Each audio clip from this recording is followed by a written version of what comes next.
Time, the silent herald of life and death, success or failure, the unseen force that measures man's destiny, reaching its most fateful moment as it slowly strikes the 11th hour.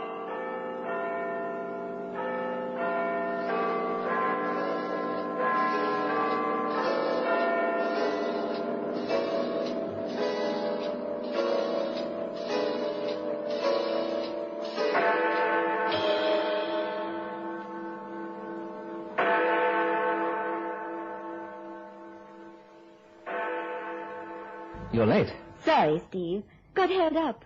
I'm not sure of the buses from the other side of the town. How are you liking the job? Oh, don't even ask me. I can't see myself staying there very long. Oh, why? Well, it's weird, Steve. It really is. I suppose it's natural for a couple of middle-aged spinsters to lead a restricted life. But Clara and Anne Pettigrew are the oddest pair I've ever met. Oh, but don't let's talk about it. It's my half day off, and I don't want to spend it talking about them. How are things with you? A bit in the doldrums, as a matter of fact. Nothing doing at all. Your favorite reporters without an assignment. No crimes, no thrills, no scandals. That's right. Everyone in this part of the world's too darned law-abiding. As a matter of fact, you may be able to help me. Me? Help you? In what way, Steve? Well, I was talking to the editor this morning, and I've got an idea for a sort of human interest series, written around old crimes and the people who committed them. You know, this sort of 30 years after. This is what the results of the crime have been, and these are the people who were involved. But where do I come in? I mean, you said that I could help you. Well, it's to do with your present new employers. The Pettigrews? That's right. I was looking through all the old cases of 20 years ago when I got this idea.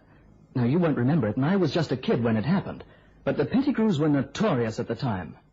You see, originally, there were 3 sisters. Anne, Clara, and a younger sister named Nancy. Oh, and then what happened to Nancy? Did she die? Yes, she died. She was murdered. Anne battered her to death with a hatchet one summer's afternoon.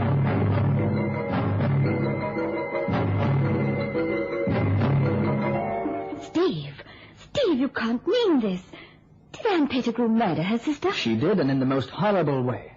You've been working for the Pettigrews for only a couple of days, and yet you already admit that there's something very odd about the family. I don't wonder. Tell me what happened. Well, from what I can dig up, Anne was always a little fey. You know what I mean. She'd go off into daydreams all the time, not knowing where she was or what she was doing. She was terribly jealous when Nancy announced her intention of marrying a man called Lazarus Pound. A most unusual name, you'll agree. Well, on the afternoon after they'd announced their engagement, Nancy was found on the veranda of the house, beaten to death. Clara called the police, and they found Anne later. She was wandering around in the fields that surrounded the house, carrying a blood-stained hatchet in her hands. Steve, I can't believe it. Not Anne. She's so pathetic, almost childlike. Nonetheless, it's true. What happened? Did Anne plead guilty? Yes, but it was hardly necessary. She was in a complete daze the whole time. She admitted everything at the trial and was committed to an institute for unbalanced people. She lived in the place for 20 years. 20 years? Then she's only just come home. She's been back for a couple of years or so. And Clara has kept the place going all that time, waiting for her? Yes, they were very young at the time. Well, what happened to this man Lazarus, the man Nancy intended marrying? Who knows? That may well be one of the interesting angles to dig up when we revive the story. You will help me with my idea?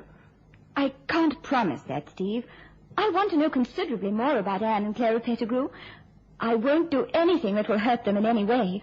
Even idle chatter could do them harm, and I won't allow that to happen. You understand?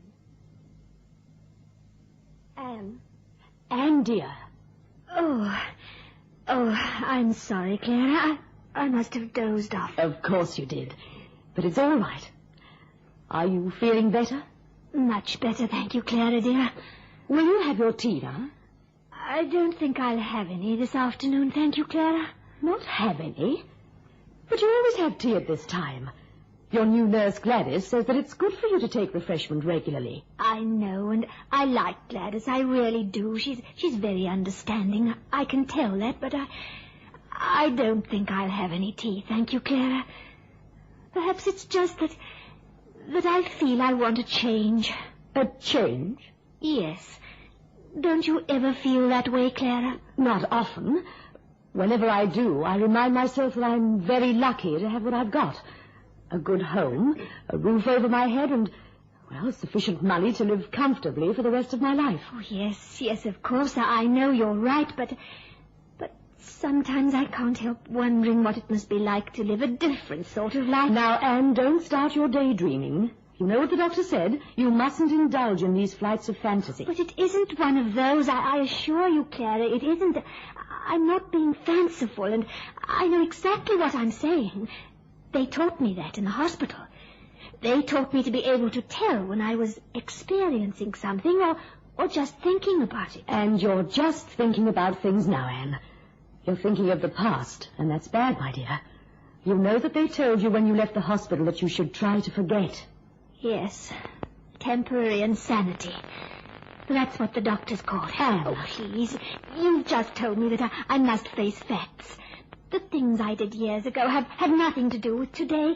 They were temporary. That was what the word means, isn't it?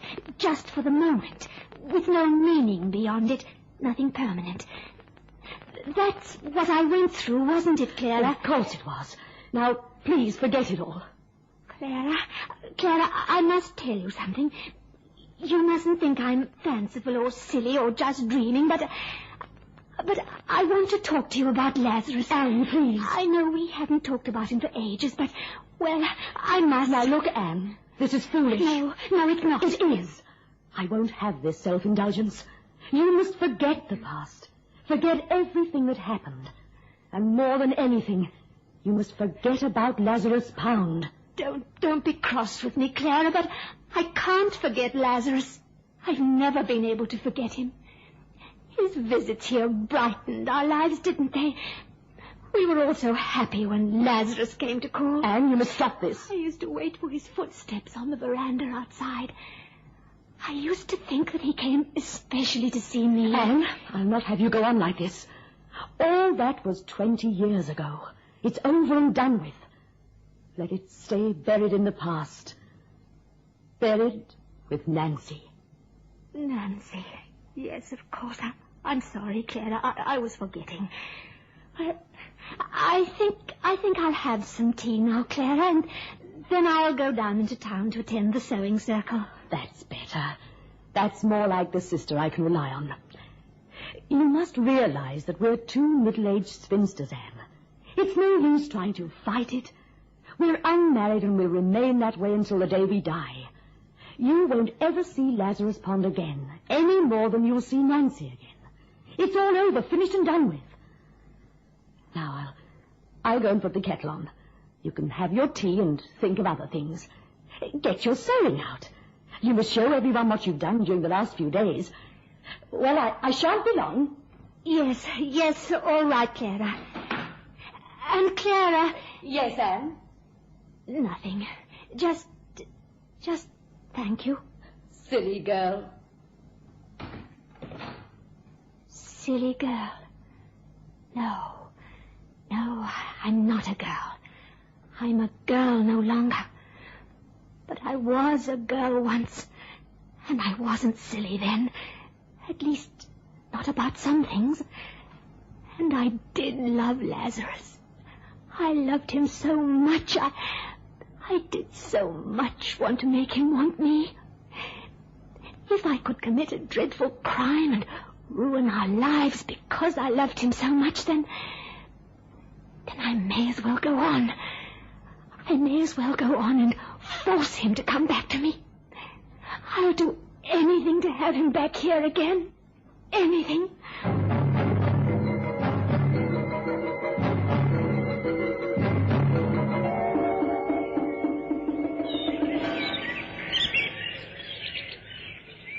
It's time that you took your milk, Miss Anne.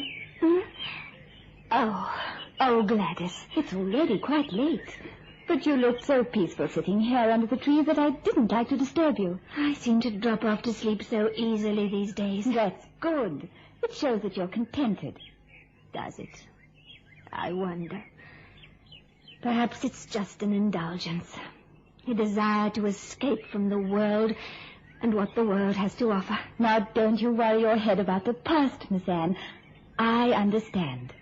You understand? You mean you know? You know all about me?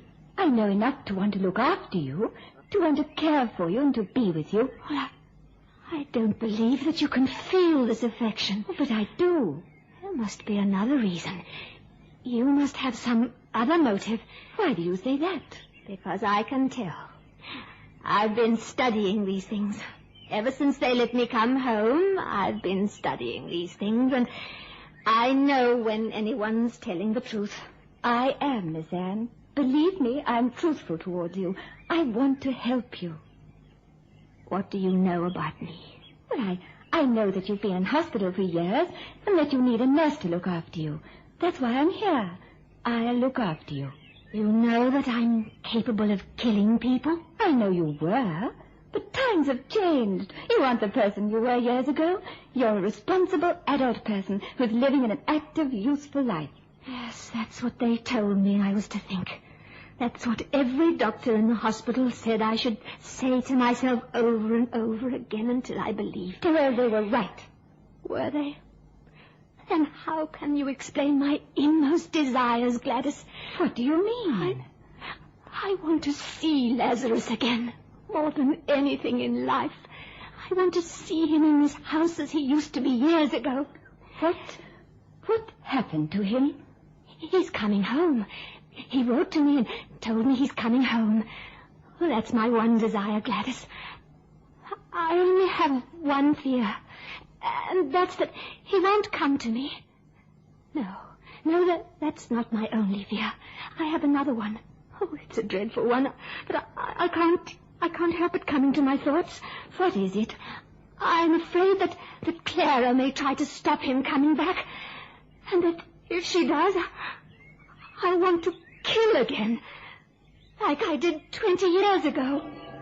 How's it going, Gladys? You mean the job? Yes. Did you speak to Anne Pettigrew? Did you talk her into giving me an interview? I did my best. I'm afraid that Anne Pettigrew isn't an ordinary type of person, Steve. I mean, you can't make the usual arrangements with her. She's not really quite balanced enough. Oh, I know that, but I just want to talk to her. Can't you convince her that all I want to do is to help? She has an uncanny knack of knowing when people are being truthful or not. In many ways, she's no fool. But I'm quite sincere. I do want to help. There's only one way that you can persuade her of that. Oh? And what's that? Well, she's obsessed with the idea of seeing this man Lazarus again. And from what I can gather, they've been in touch since she came out of hospital. She keeps writing to him, but he stopped replying, and now she's frantic. If you can persuade her that you can use the newspaper in some way and appeal to him to write, something like that, then she may talk to you. I see what you mean. You think it will work? Well, it might. But, Steve, I'm not at all happy about this. I mean, I'm supposed to be looking after this woman. As a nurse, I feel that I'm not doing my job properly. My patient's health should come first. But it isn't going to do Anne any harm at all. Who knows, it may even do her some good. Oh, now, come on, honey. Help your boyfriend on his first solo assignment. Get me that interview. All right. I'll do my best. It had better be in the afternoon. That's when Clara goes out and Anne is left in my care. I'll arrange it as soon as I can. Well, here he is, Miss Pettigrew. Oh, so you're Gladys's boyfriend, are you? That's right, Miss Pettigrew. My name is Stephen Rayner. I work on the Clarkdale Gazette. Yes. Gladys has told me something about you. Do sit down, young man. Now, don't tire, Miss Pettigrew, Steve. I'll slip into the house and arrange for your tea, Miss Anne. Thank you, my dear, thank you. Shan't be long, Steve. And when I come back, you'll have to go. All right. I only called for a moment to pay my respects, Miss Pettigrew, that's all. Oh, then you don't think you can help me? Help you? In what way? Gladys was telling me that you might get a sort of appeal put in your paper. An old friend of mine, a very old friend, said he would come and visit me, and he hasn't. But it's really so disappointing. Now, please, don't let it upset you. I'm sure that if you tell me everything, I will be able to help you. Oh, you think you could? You really think you could? Of course. Now take it all slowly, and I'll try to think out the best way. Tell me everything. Absolutely everything.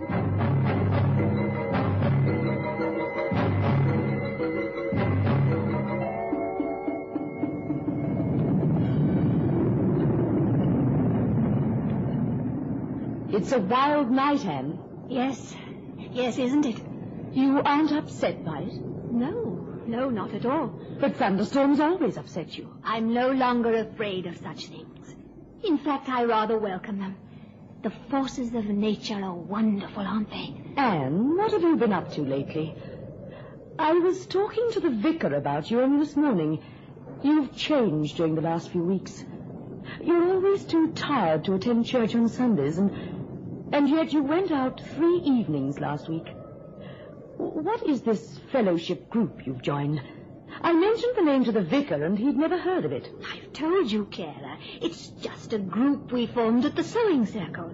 Oh, but you wouldn't like it. You don't like sewing.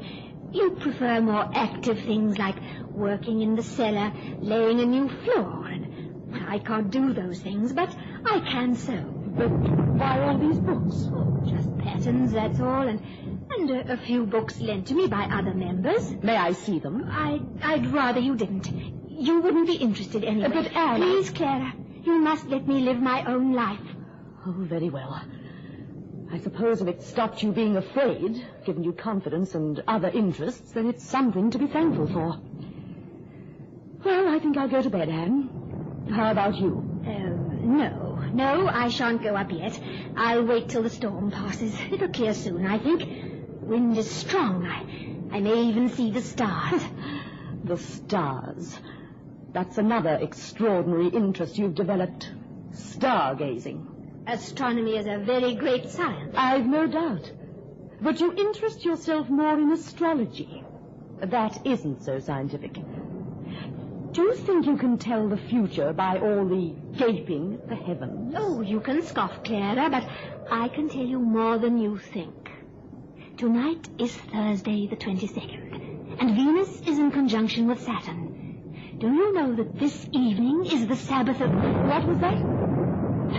It doesn't matter. Go to bed, Clara, and leave me alone. I'm all right. Oh, dear, you've been in some strange moods lately. Oh, all right, Anne. And don't forget to turn the lights out when you come up.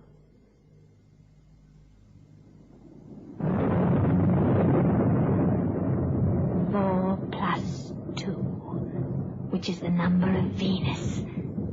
That's it. Now it's complete. The powers of the occult must be obeyed.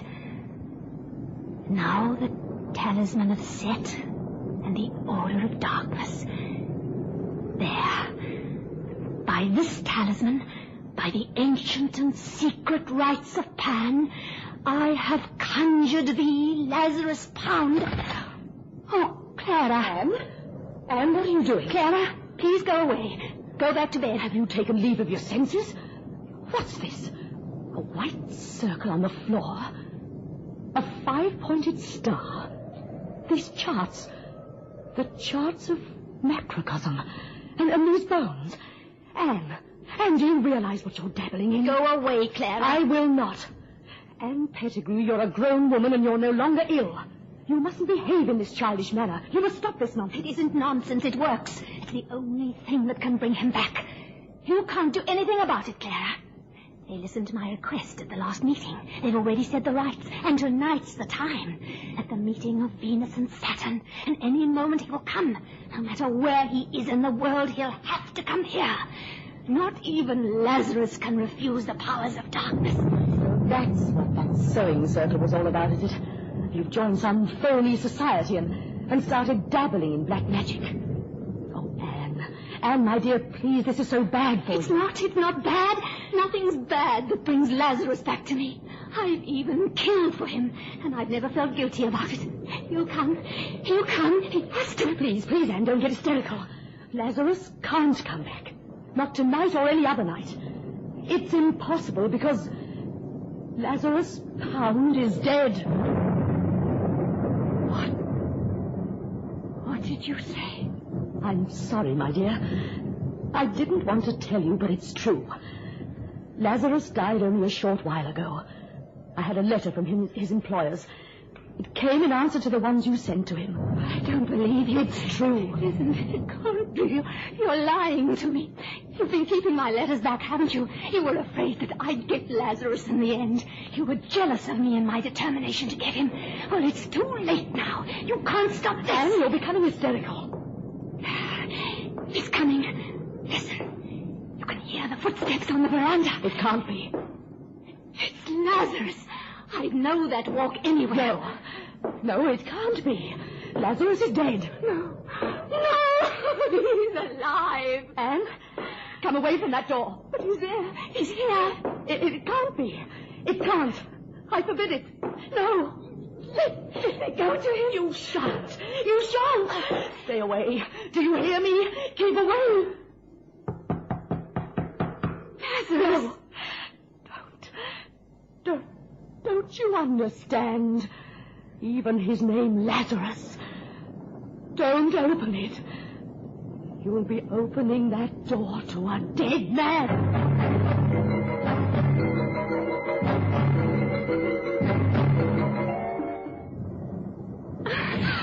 Let me go. Let me go. I won't let you go out there. I won't. He isn't dead. He isn't. Yes, he is. I tell you he is. I know he is because I killed him. What? I said I killed Lazarus Pound.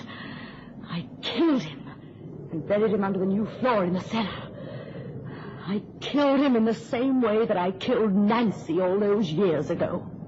You killed Nancy? That's right. I don't care what sort of black magic you've been dabbling in. You can't alter the facts. I don't understand. And I didn't kill Nancy. That's why I've never felt guilty. Yet you let me think that I'd been responsible. You were having one of your odd spells. Everyone knew that you didn't remember anything you'd done during those times. I knew you'd get away with it, and I wouldn't. It was easier that way. You needed treatment anyway. Lazarus? He came back as you asked him to. But he began asking too many questions. We quarreled. I had to silence him, too. He's buried in the cellar. Down there, in the cellar. So that's what you were doing, working down there? Yes. Now you know everything, Anne. Your black magic hasn't helped you one bit, has it? Oh, it's no use thinking you can go to the police either. No one will believe you. They'll just lock you up again. You can be sure of that. From now on, you'll do exactly as I tell you to. Understand? But Lazarus, outside... That black magic and the storm had me scared for a moment. But whoever it was has gone away, thank heavens. Oh, no, they haven't. What? Stay where you are, Miss Pettigrew. Quickly, Gladys, look after Anne. Of course. It's all right, Miss Anne. Everything's all right now. We've heard everything you've said, Miss Pettigrew. I guessed there was something more in this than the pathetic story Anne told me the other day, and that's why we worked this little plan. We came in through the French window some minutes ago.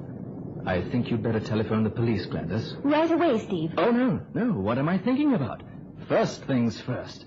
Get me the city desk of the Gazette. I wanted a scoop, didn't I? Well, I've certainly got one this time. Sit down, Miss Pettigrew. You won't have long to wait. I'll see to that.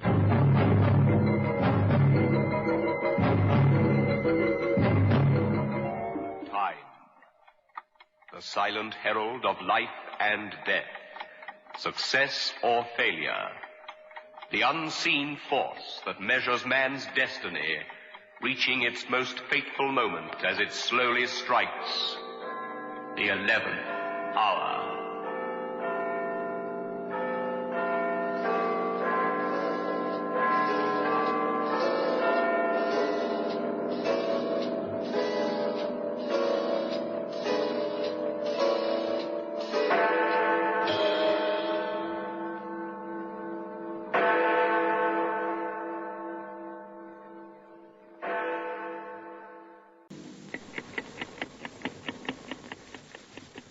Time, the silent herald of life and death, success or failure. The unseen force that measures man's destiny, reaching its most fateful moment as it slowly strikes the 11th hour.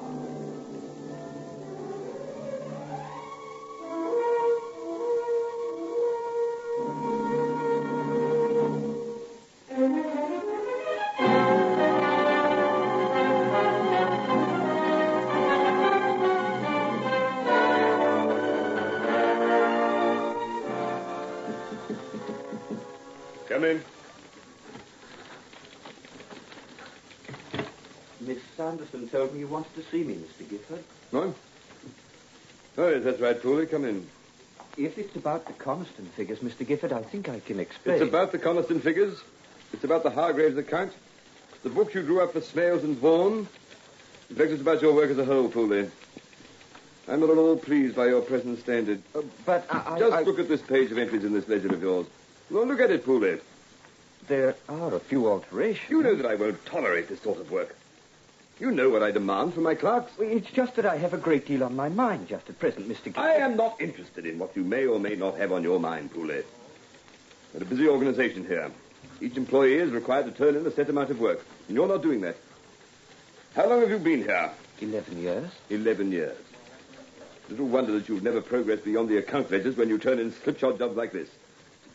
This company is in a critical position, Pooley. We can't not afford incompetence. But, Mr. Gifford, if you'll just let me explain... I think it would be to everyone's interest to terminate your employment here, Pooley.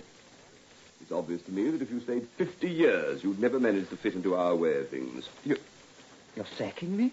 It's best for all concerned. Well, I hardly see how it's best for me, Mr. Gifford. Jobs are very difficult to get these days. I've had so many worries recently, and I suffer from ill health. I'll have my secretary draw up some sort of letter of recommendation. I want to be fair about this. There. Now then, I have a great deal of work to get through. Good day, Pooley. But I will... Good day. Good day, Mr. Gifford.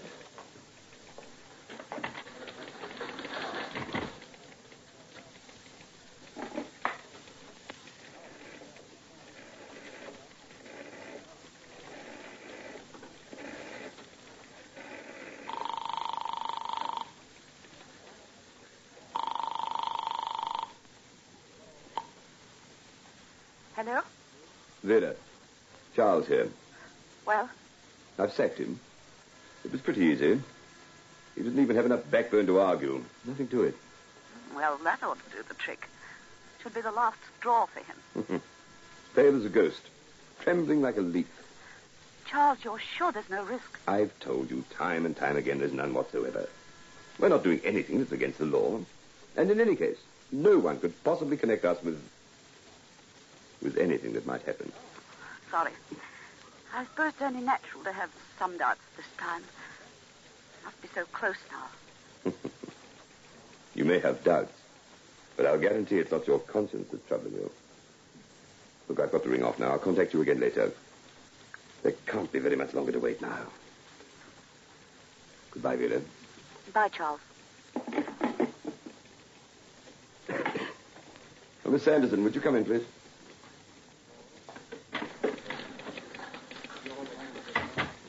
Yes, sir? Oh, Miss Sanderson, I want you to take a letter to the Cadogan Finance and Loan Company.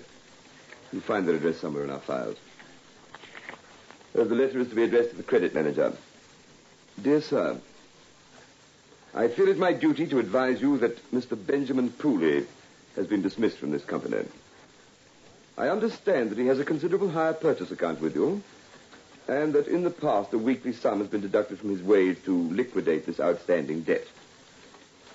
This arrangement, of course, will now be terminated. It will be necessary for him to find some alternative way of meeting his obligations. Yes, I think that'll do. And when you have it typed, take it along to Mr. Edgley for him to sign.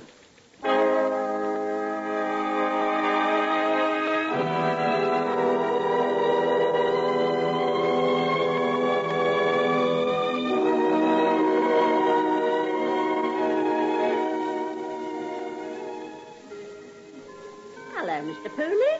You're early today. Never usually see you till the dot of 6. The usual? Oh, yes, please, Mrs. Larkin. Oh, no. On second thoughts, make it a double, would you? My, we're letting our hair down a bit today, aren't we? It would seem to be one of those days when one should let one's hair down, I feel, Mrs. Larkin. Oh, had a good day? Lady Luck smiling on you? Oh, that's really very funny, Mrs. Larkin. Very funny indeed. Lady Luck smiling on me. I'll tell you the things that happened to me today. Next to all the bills that arrived in the post this morning, there was a letter from some anonymous person. You know about my health? Well, you said it hasn't been the best for a few years. This person seemed to know all about it. Told me that I was suffering from... Oh, said the most horrible things. Said I was going to die. Oh, I shouldn't take any notice of that sort of thing, Mr. Pooley. But the awful thing is, I don't know whether they're telling the truth or not. I've never been a particularly brave person. Physical pain is something that terrifies me. Then there was the phone call again today. Someone who rings up at odd hours, either at the office or at my home, telling me that I'm going to die. I don't think I can stand much more of it. Here, I'll get you another drink. I think perhaps you need it. This'll make you feel better. No, it's on the house, Mr. Pooley. Oh, you're very kind.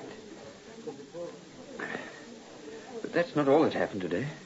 Mr. Riddell, he's the shipping clerk at the office, left his valuable gold wristwatch in the washroom this morning. It turned up in my desk drawer. I had no idea how it got there. Perhaps I took it by mistake. I have so much on my mind. Then just to crown everything, I got the sack this afternoon. Oh, Mr. Pooley, I am sorry. I really am. And you spoke of Lady Luck. Mrs. Larkin, why is all this happening to me? For the last 3 weeks, life has been a nightmare for me. A nightmare. Not a single thing has gone right. I'm at the end of my tether. No, you mustn't talk like that. Can I pour you another? No. I must be getting home. I have to tell my wife about what happened at the office. Thank you, Mrs. Larkin. You're very kind. Good night. Good night, Mr. Pooley. Good night.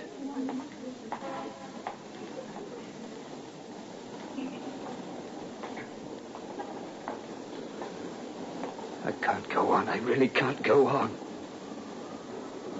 Oh, what a mess. What an awful mess. There's no way out. It's little wonder that you've never progressed beyond the account ledgers when you turn in slipshod jobs like this. But, Mr. Gifford... You're sick, Pooley. Desperately sick.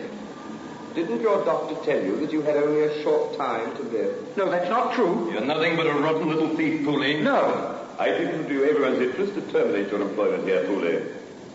You die in pain. Horrible pain, and there's no cure for what you have. There's no escape. There's nothing in this world as low and despicable as a thief, Pooley.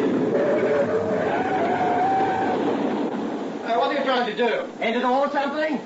You want to watch where you're going when you're crossing the street? I'm sorry. It was all my fault. Well, that's the trouble with you pedestrians. Never look where you're going. End it all. End it all. I wouldn't have the courage. End it all. End it all. End it all. End it all.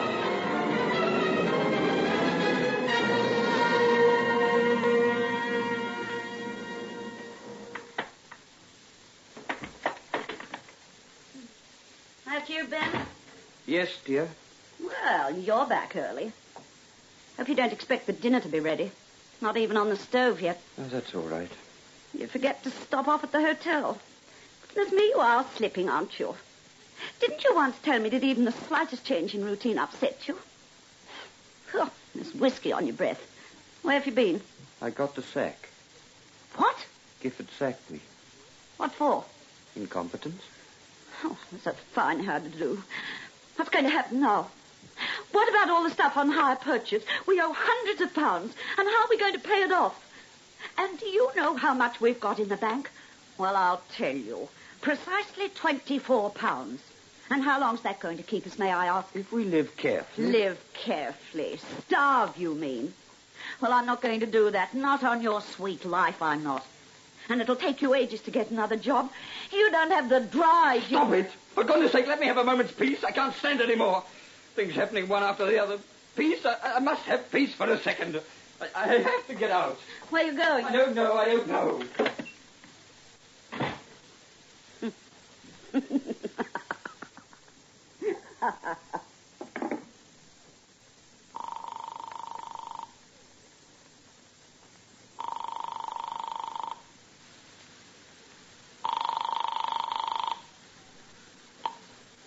Hello? Charles? Yes, Vera. It'll be tonight. I'm absolutely sure. Isn't an awful mess? Yes, I'm sure it'll be tonight. But I wonder how I would do it. Never mind about that. You must have given him a bad time when you fired him. Well, I made it as unpleasant as I could. Listen, you've got that solicitor's letter hidden away carefully, haven't you? Yes, of course. Right. Well, now remember, Vera, this is the critical time. From this moment on, we've got to be ultra careful. This is the culminating point, the 11th hour of our plan. Yes, I know that. I wish to goodness we could watch where he goes, but that's too risky. Better not try and contact me until we get some news. Very well, then. Oh, and Vera, Yes? let's have no thoughts of a double cross at this stage, eh? Oh, now, Charles, really? It'd be a bit pointless, wouldn't it? Good night, Vera. Good night.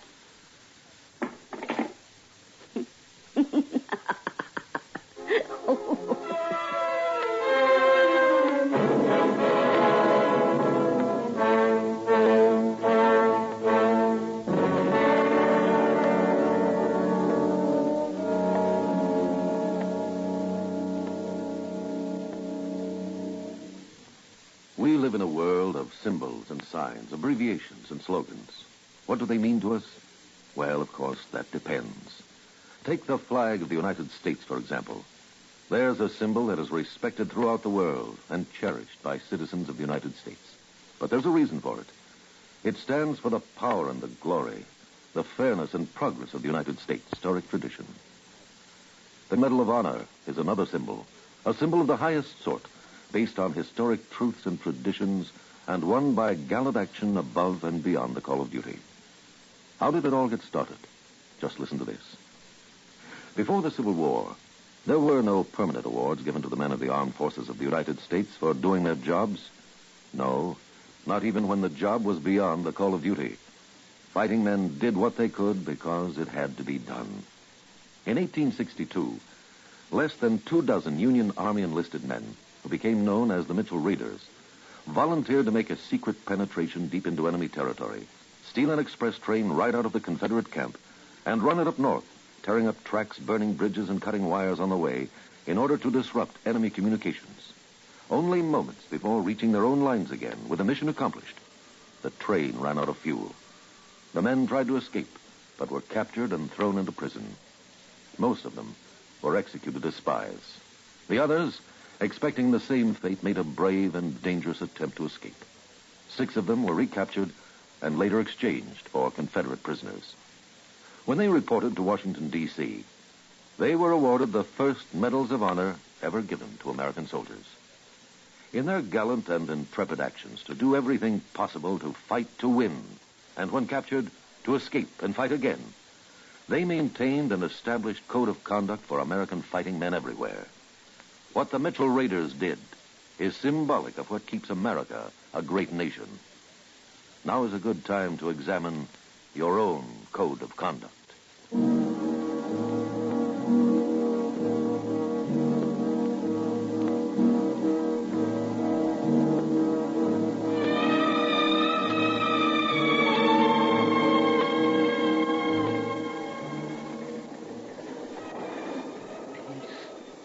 could only find some peace. Terminate your employment here, Pooley. Only a short time to live, Pooley. A rotten thief, Pooley. All the stuff on hire purchase. We owe hundreds of pounds. Hundreds of pounds. Hundreds of pounds. Hundreds of pounds. Hundreds of pounds. Hundreds of pounds. Hundreds of pounds. Got a smoke to spare, mister? Oh, I didn't see you. Oh, sorry. I give you a scare. Just wondering if you'd have a fag to spare. Down on me luck for the time being. Dying for a smoke. Yes, I have a cigarette. Here we are. Thanks, mister. Got a light.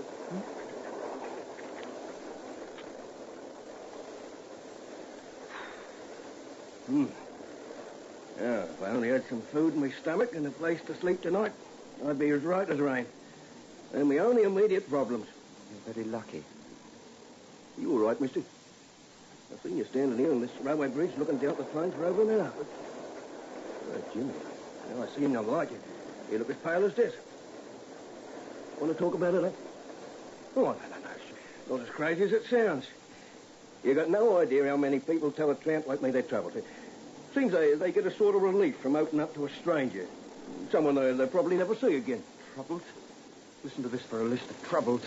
I owe hundreds of pounds. I've been accused of being a thief. I'm sick and I get anonymous phone calls about my ill health. I've lost my job because of incompetence and my marriage is a dismal failure. And there are other things, little unpleasant things that have all mounted up over the past couple of weeks. Look, as far as I know, I never did anyone any harm in my whole life. Now, why is all this happening to me? I can't stand anymore. You've got your worries, haven't you? Oh, well, I expect you'll get over them. Thanks for the smoke, mister. I'm much obliged. Hope your luck changes. I really do. Don't go. I don't want to be alone. I want to talk all this out with someone. Anyone. Don't go. Please don't go. I'm afraid to be left alone.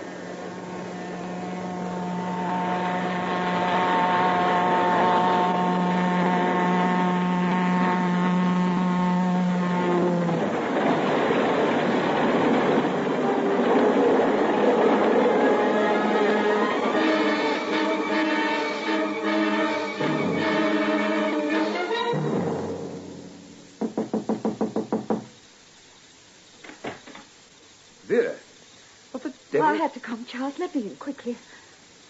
Look, if I've told you once, I've told you 1,000 times. All right.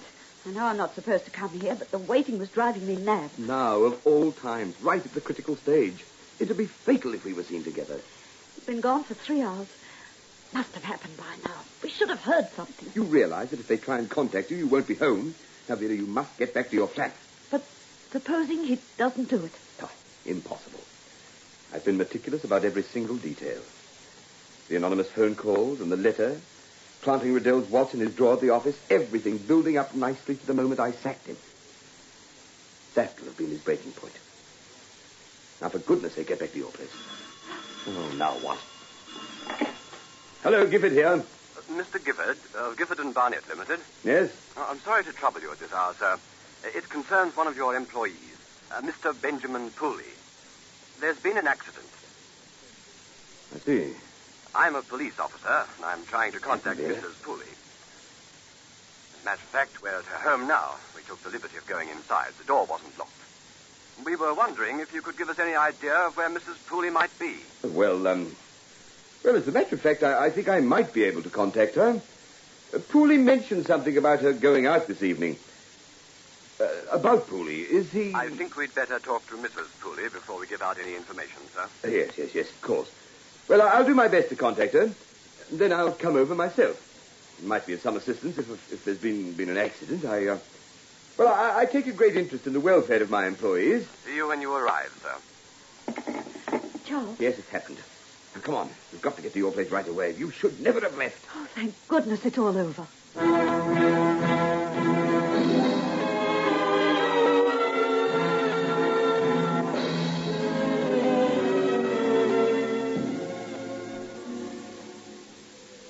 Very kind of you to spare the time to come along, Mr. Gifford. If there's anything I can do to help. My husband, is he... I think you'd better sit down for a moment, Mrs. Pooley. Oh. We've put him in the bedroom.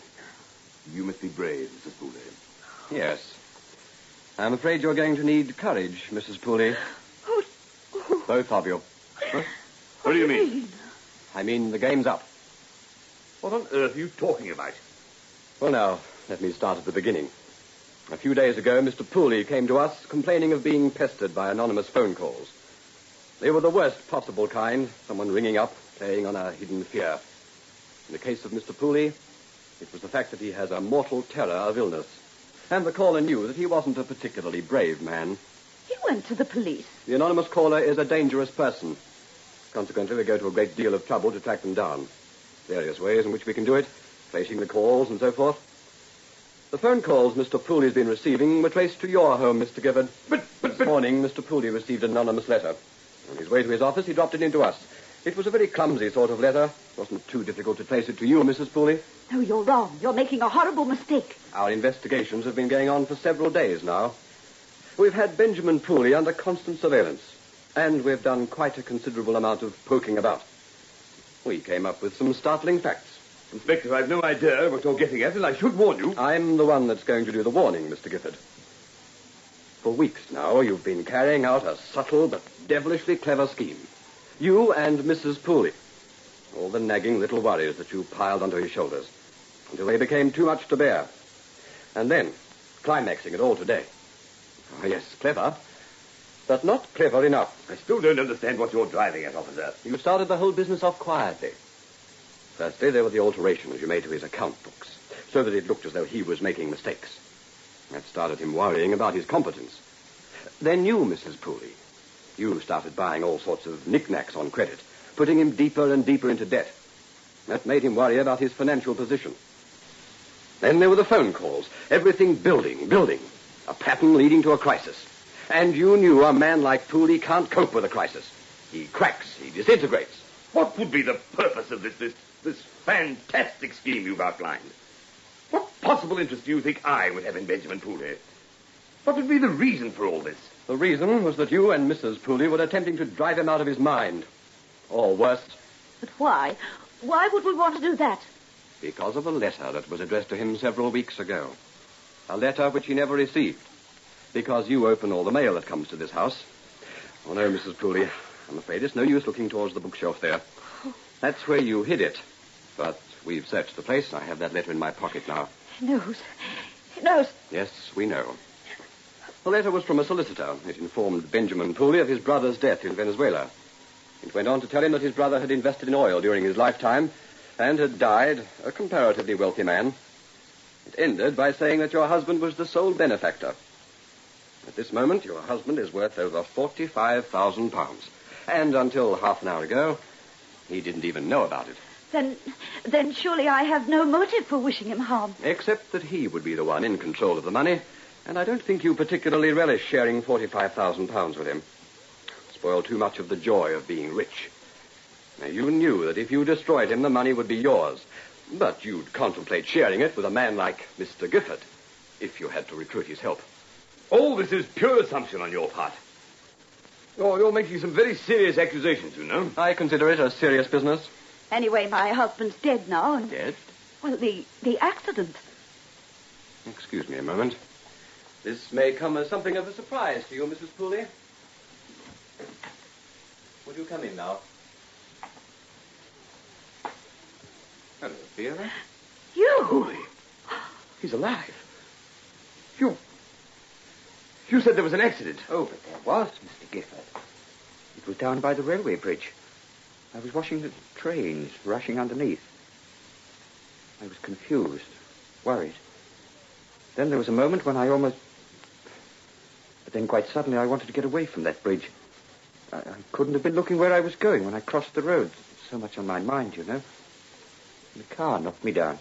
Oh, nothing serious, just a glancing blow, but it seemed to knock me out for a moment. There was a tramp nearby. He took Mr. Pooley to the nearest police station. After that, I stepped in. I thought the whole business had gone far enough. And I'm afraid you're not going to be able to share in any of that £45,000, Mr. Gifford. Looks as though your company is going to go broke after all. Now, if you'll just prefer charges, Mr. Pooley... No, I may not do that, Inspector. What? Mr. Gifford, I'll make a bargain with you. Anything. Gifford and Barnett Limited is broke. How much would it cost to get the company out of its difficulties? Well, Well, 15,000 would just about do it. If I invested 15,000, what would I get for it? Well, an executive position? No. I'd want control of the company. Complete control. But the charges I could press against you would be of a very serious nature, Mr. Gifford.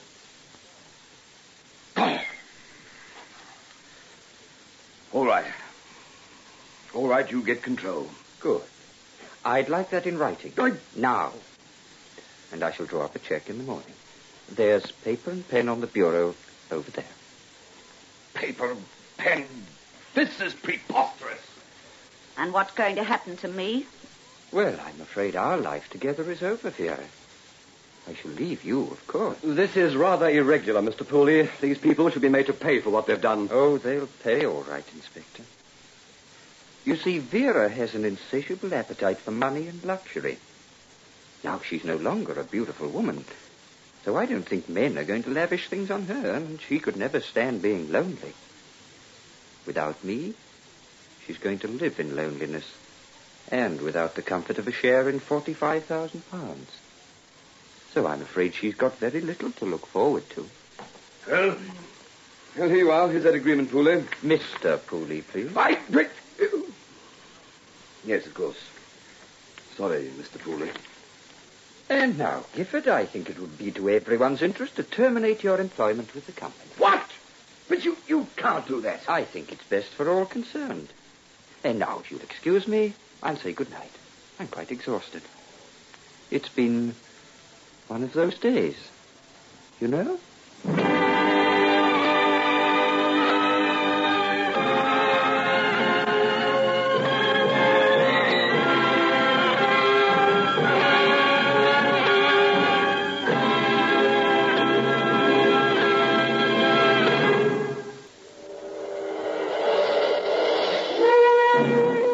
Be listening for another mounting drama of action and suspense when we again bring you The 11th Hour.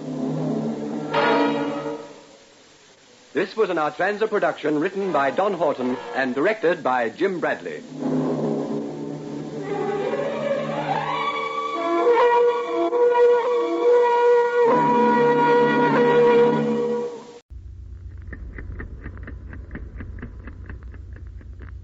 Time, the silent herald of life and death, success or failure, the unseen force that measures man's destiny, reaching its most fateful moment as it slowly strikes the 11th hour.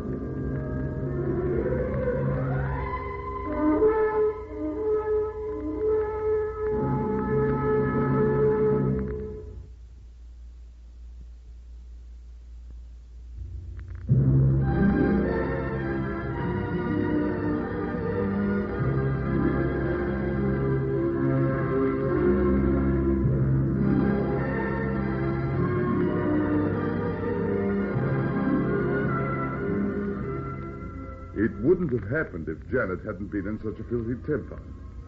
Now, let's be fair, if we both hadn't been in such a filthy temper. We always drove down to our cottage near Aylesbury on Saturday night after the show, for we both had long parts in the play and felt we needed a weekend in the country. The play, Murder Without Motive, had been running for 12 months, and, well, maybe it was getting us down a bit. Anyway, that particular Saturday, Janet wanted to go on to a party. And I didn't. We spent most of the evening arguing about it. We both got more and more stubborn. The result was that we finished up by going to the party, which didn't please me, and leaving it after an hour, which didn't please Janet. And because we were so busy slanging each other, I forgot to fill up with petrol before we left London. Need to drive quite so fast, Michael? Well, we've wasted enough time as it is. Oh, rubbish. We'll be at the cottage by 3. We'd have been there by 2 if you had... If we hadn't gone to the party. All right. For the amount of time we stayed, we might just as well have not gone at all. Now I suppose you'll moan about it for the whole weekend. Well, if you will persist in being so bad-tempered, Me bad-tempered? Well, you've done nothing but sulk all the way from town. And while we were at the party, you looked like a regular crepe hanger. And it was dreary and I was bored. So it wasn't very bright. Is that Michael? Well, you insisted on going. Well, I thought Seligman might be there. Yes, and you wanted to try and talk him into giving you a part in his new film. Well, what's wrong with that? Seligman. Oh, don't tell me you're getting jealous. Well, we're not that hard up for work. In fact, there's no need for you to work at all for a while.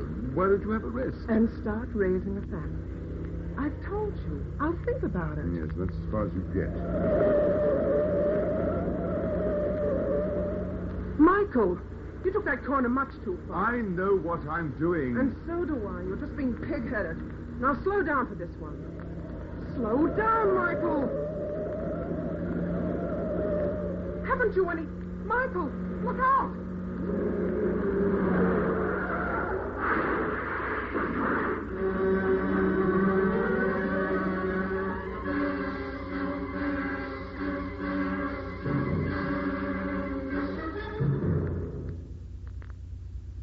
It wasn't my fault, but it served me right because I was going too fast.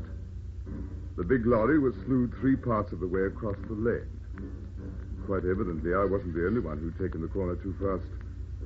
We hit the rear of it with a glancing blow, shot up the bank and down again, and pulled up in the middle of the lane some 30 yards further on. You all right, darling? Yes, I'm all right. It wasn't your fault, Michael. Get out, both of you. What's biting you? The accident wasn't our fault, Are you getting out? Or do I pull you out? Now, look here, Shut up. Move. Lenny! All right, I'll deal with them. Take your hands off me, all right? Oh, you what? You got it coming to you. Hey, Lenny, cut it out. What's the idea? Cut it out, I said. I'll deal with it. Don't you want me to get... I said I'll deal with it. Now get back to the lorry. The big oaf reluctantly released me and slouched off, leaving me wondering whether I'd have a broken neck in another couple of seconds. As I tried to massage some feeling back into my shoulder, I watched the second man warily. He was a tough, hard-faced looking individual. But at least he didn't try to tear me into 2 pieces. You had a lucky escape. Yes, so it seems, one way and another. You took that corner too fast. Yes, and it looks as if you did just the same a few minutes earlier. That's right. Oh, I think we'd both better forget about it, don't you? Well, that's a thought. Is your lorry damaged? Well, nothing that a lick of paint won't put right. Well, we've only dented a mudguard. So in that case, we'll get going again. Yes, you do that. Your friend's a bit primitive, isn't he? You're being funny or just plain nosy? Oh, you're a bit touchy as well. Janet. Think so? I wouldn't be too curious if I were you, lady. Well, Pipe down, Jan. We don't want any more trouble.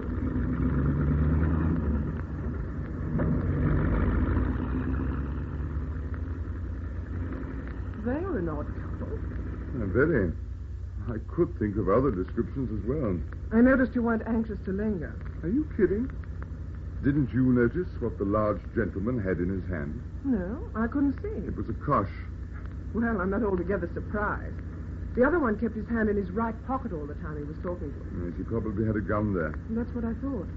And yet you started baiting him. I wanted to see whether he'd pull it. Oh, look, darling, we're not on the stage now. When people pull guns in real life, they're loaded and not with blanks. Sorry, Michael. I've got used to that kind of scene in Murder Without Motive. Yes, I dare say. But just try to remember that in this case, they haven't got to stick to the dialogue of Act 3.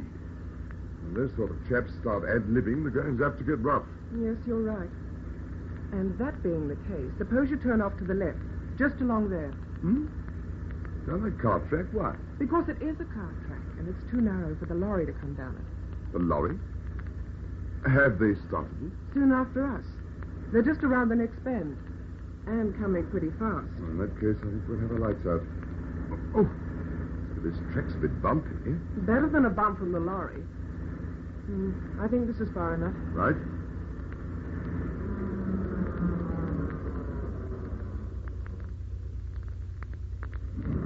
See anything?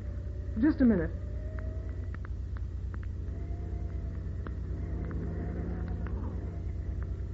They've just gone past the end of the track. They're going straight on without stopping. Yes, it's all right.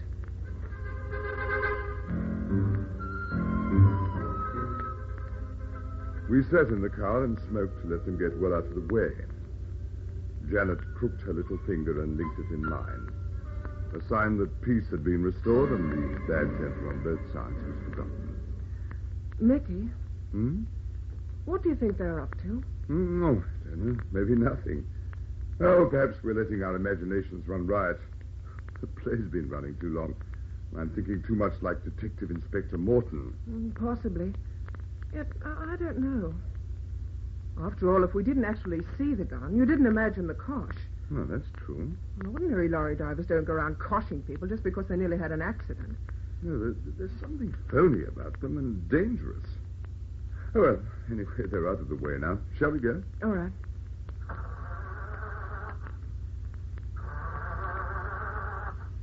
Well, what's wrong? Why won't it stop? I'm afraid it's not our lucky evening. Oh, no. Don't tell me you forgot to fill the tank. Yes, I'm afraid so. I'm sorry, darling. The tank's burned dry. What about the reserve tank? Well, I switched over to reserve coming through Uxbridge. I thought I'd make that all-night garage at Amersham. Oh, there's another one nearer than that. Yes, well, I'll have to walk down to it and borrow a tin. I'll come with you. Well, there's no need. You stay here and rest. No, thank you. I know the lorry did go by, but all the same, I don't fancy sitting here on my own. I'm not in the mood for admiring the beauties of nature. Perhaps you're right. Come on, then. The garage you're thinking of is just past the crossroads, isn't it? Yes, but I've just realized they'll be closed. We'll have to knock them up. Come on, darling. Best foot forward. Yes, we've got 20 minutes walk ahead of us.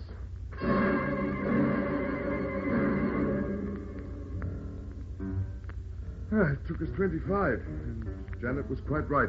The garage was closed. They're probably in bed. Well, we must get some petrol somehow. I'll wave a couple of quid at them. If you get the chance. Oh, I don't be like that. Anyway, I'm going to knock until they do wake up. We're closed. You see? I'm sorry to disturb you, but we're in a bit of difficulty. We're not serving anybody now. Well, if you could just let us have... I said we're closed. Yes, I know, but... Please, or I'll take the dogs on you. Well, how do you like breakfast service? Oh, come on, Mickey. What of all the nerve? All right, darling, take it easy. But we must have some petrol. You won't get any by shouting at him. After all, he doesn't have to open up. Come on, let's snoop around the back. Yes, that's an idea. When I find a tin somewhere, we can leave the money for it. Yes. Come on, let's go along the fence here. Look. There's a light in that garage. You can see it under the closed door. Well, they're not in bed at all. No. Somebody's up, that's certain. So we'll get our petrol. Careful, darling. There's something odd about this. Nonsense. They're just a surly bunch of yokels, that's all. Oh, I'll give them a knock on these doors. Oh, Mickey, please. Let's go quickly. Never mind the petrol. It doesn't matter. Oh, I feel something awful's going to happen. Well, it's about time. Oh. It's you again. Don't move, mister, or I'll let you have it. Hey, Mac. Guess who we got but visitors? Well, well. It isn't our nosy friends from up the road. So you wouldn't take a hint, eh? Well, I'll give it to them now. Not yet. But I've got to hand it to you, Lenny. You were right, for once. Yeah. You should have knocked him off back up the road. Sure. That's what I said. Well, it doesn't make any difference. We can soon remedy our little error. Step inside, friends, and learn what happens to snoopers.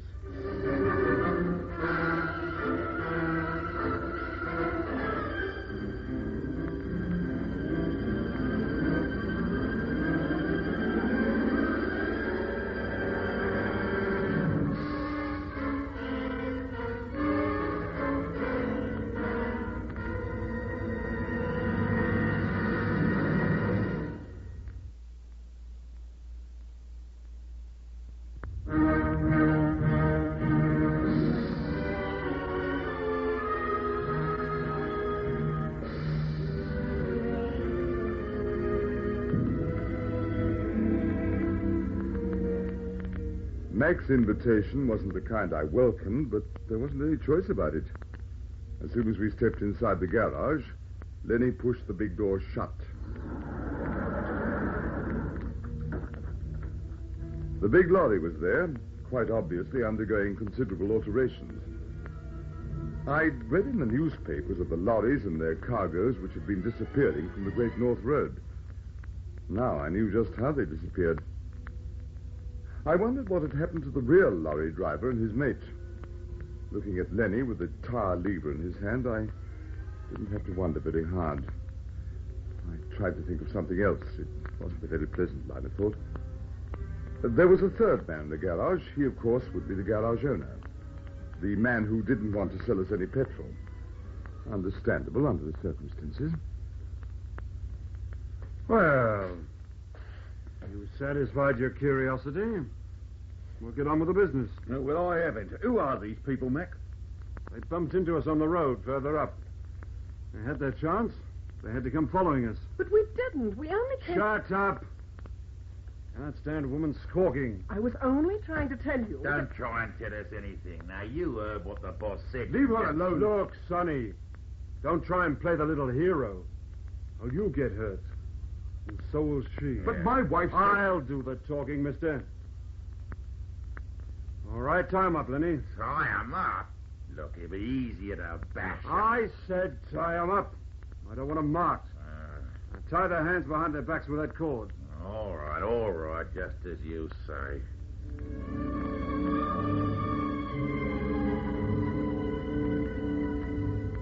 It almost seemed like the third act of the play. I put my hands behind me, as I'd done every night for 12 months. But as the cords bit into my wrists, I knew that this was grim reality, with no escape guaranteed by a thoughtful author. It made it doubly frightening. That'll do fine, Lenny. Right. Now sit down on those oil drums, both of you. I'll stand. Now, why didn't you sit down before, eh? Lenny. You're always so impetuous. What? Impetuous? Now, you'll have to excuse my friend. He finds words of more than one syllable a bit difficult. But he's a man of action. Yeah, that's right. Perhaps you've gathered that by now. Now, don't knock him about, Lenny.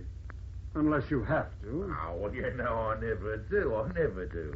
There's some people just never learn. I think he's got the idea now. Oh, Mickey, are you all right? Yes, He's all right, just a bit shaken. He's learning the hard way. Oh, my wrists. The cords are hurting. Too bad. Never mind, it won't be for long. Now, mister, where's your car? It's up the road. We came down here because I don't want the story of your life. You just answer my questions, that's all. You get it? Yes, I get it. Oh, the learning. Now, get into this car. In the back, both of you. You can take us to where you left your car. Hey, wait a minute, Mac. What are you going to do? No need for you to worry, Bert. Lenny and I will look after these two. Yeah. Right. How? That's what I want to know. You just get cracking and fix that lorry. Look, I'm asking you Asking. You heard what Max said, didn't you? Oh, don't you try to rough me, Lenny, or you'll be sorry, both of you. I'll be sorry. We'll be sorry. I could break you in two. Quiet down, Lenny. Quiet down. Bert knows we've got to have his cooperation. You bet I do. Just keep remembering that, son. All right. No sense in quarreling. You ought to know we can't let these two go. They're in your garage. Yeah, what do they have? I'm not having anything to do with murder. Nobody asked you to. Oh, no? Well, I know enough about the law to know that if you and Lenny knock 'em off, I'm for it as well. And believe me, I'm not laying myself open to take any 8 o'clock walk with the hangman. Oh, you don't want to worry, you know. You'd never be up in time. Yeah, very funny. But you're not going to do it, see? Look, we promised not to say anything. Stay in the back of the car and keep quiet. But don't you see? Look, we could... Look, have I got to attend to you as well? It's no good, Janet. Might as well shut up. He learns quick. Now get in the front, Lenny. I'll drive. Okay. Hey, listen to me, Mac. You drive that car out of here, and I'll pick up the phone. You pick up the phone? That's what I'll do. I'll pick it up where you are, Lenny. I'll handle it. Look, Bert, you've got it all wrong. Right, he has. Nobody said anything about murder. But you said you were going to take said we can't let them go. So there'll have to be an accident. Hmm? What kind of an accident? I think their car's going to catch fire or something. That's good, eh? Catch fire? Oh, well, if you're sure you can fix it to look like an accident. Of course we can. Well, it's different. You open the garage doors, Bert, And stop worrying. You get ulcers if you're not careful. Okay. Now you get that lorry fixed up. Shan't be long.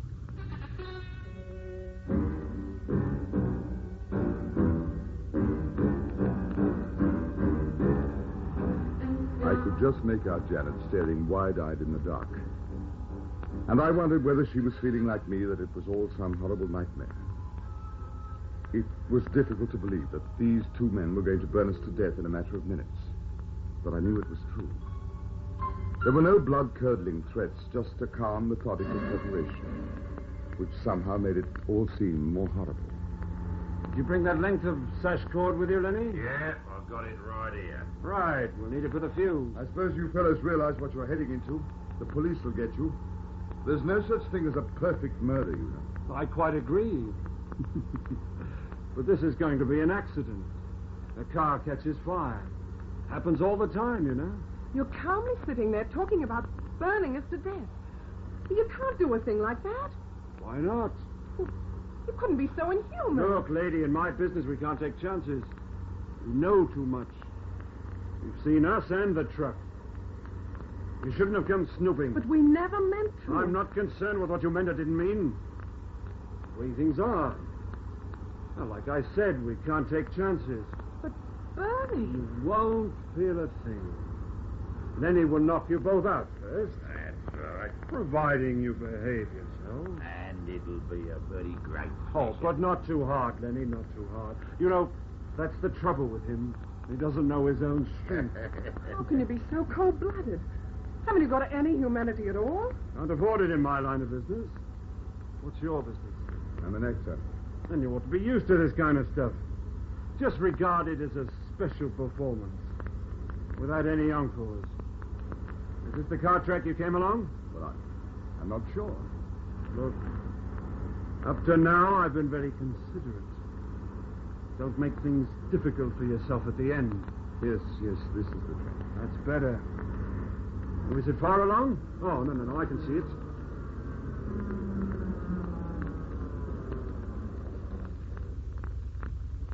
Ah, here we are. How'd you get Lenny? Right. Now, how about you two?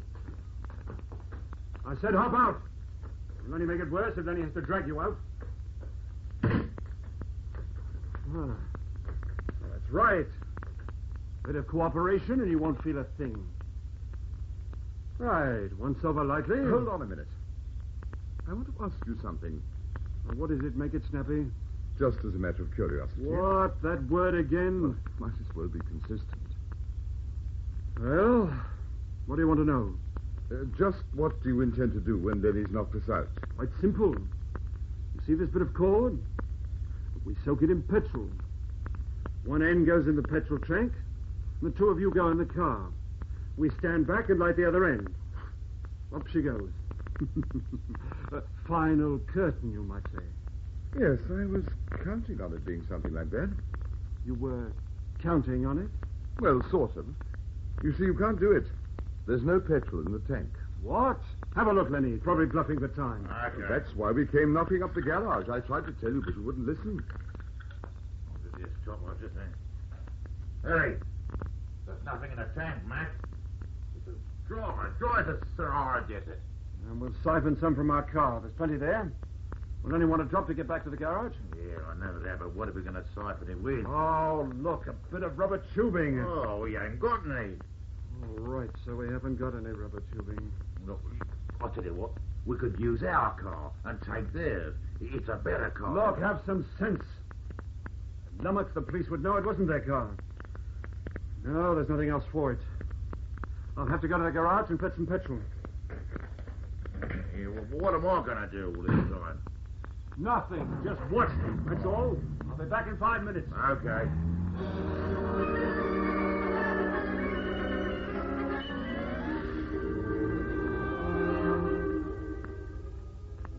So we had 5 minutes grace. But I couldn't see what good it was going to do us. Our hands were tied behind our backs, and I had no illusions there about what would happen if either of us tried to run or fight with our hands tied.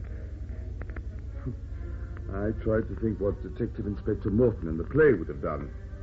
And then I thought of the last act of murder without motive. It was a slim chance, and it all depended on whether Janet picked up her cue. Now, don't move, or you'll get it now. My wrists are hurting. Oh, now, so what? You won't be feeling anything in a few minutes. That's a line from the play I'm appearing in. You see, we're both tied up and... Oh, I hope you've got good understudies. Not tied up tightly like this, of course. And so, you get loose, I suppose, eh? And then the villain gets his, and I'm the villain. That's all right. You know, but you won't, not this time. Yes, I know, that's the difference. You see, in the play I say to him, you've been very clever, Barrett, but there's one thing you haven't allowed for. I knew Mary hadn't committed the murder. You mean you never really suspected me, Bill? Yeah, just a minute. What are you talking about? What's the caper? That's what she says in the play. I only pretended to suspect you to put friend Barrett off his guard. Oh, is that so? Well, you'll have to bring the curtain down now. I can hear Mac coming in the car. You remember how it finishes, Janet? Of course. Then no! Oh! It worked. He's out cold. Come on, quickly. Across the field into that wood. They'll never find us in the dark.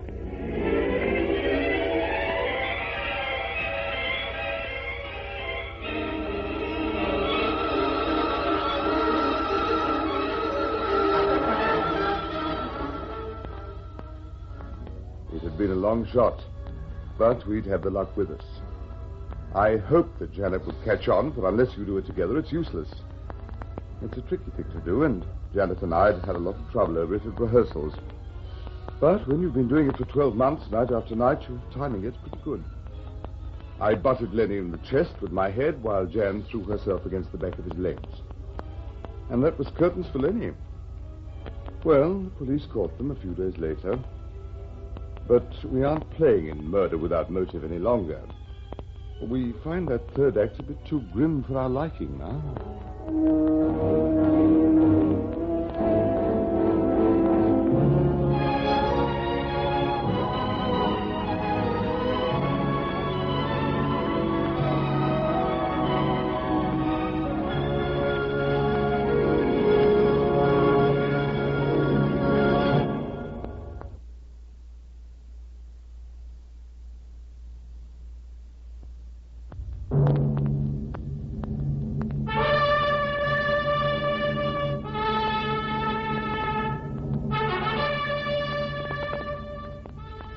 Be listening for another mounting drama of action and suspense when we again bring you The 11th Hour.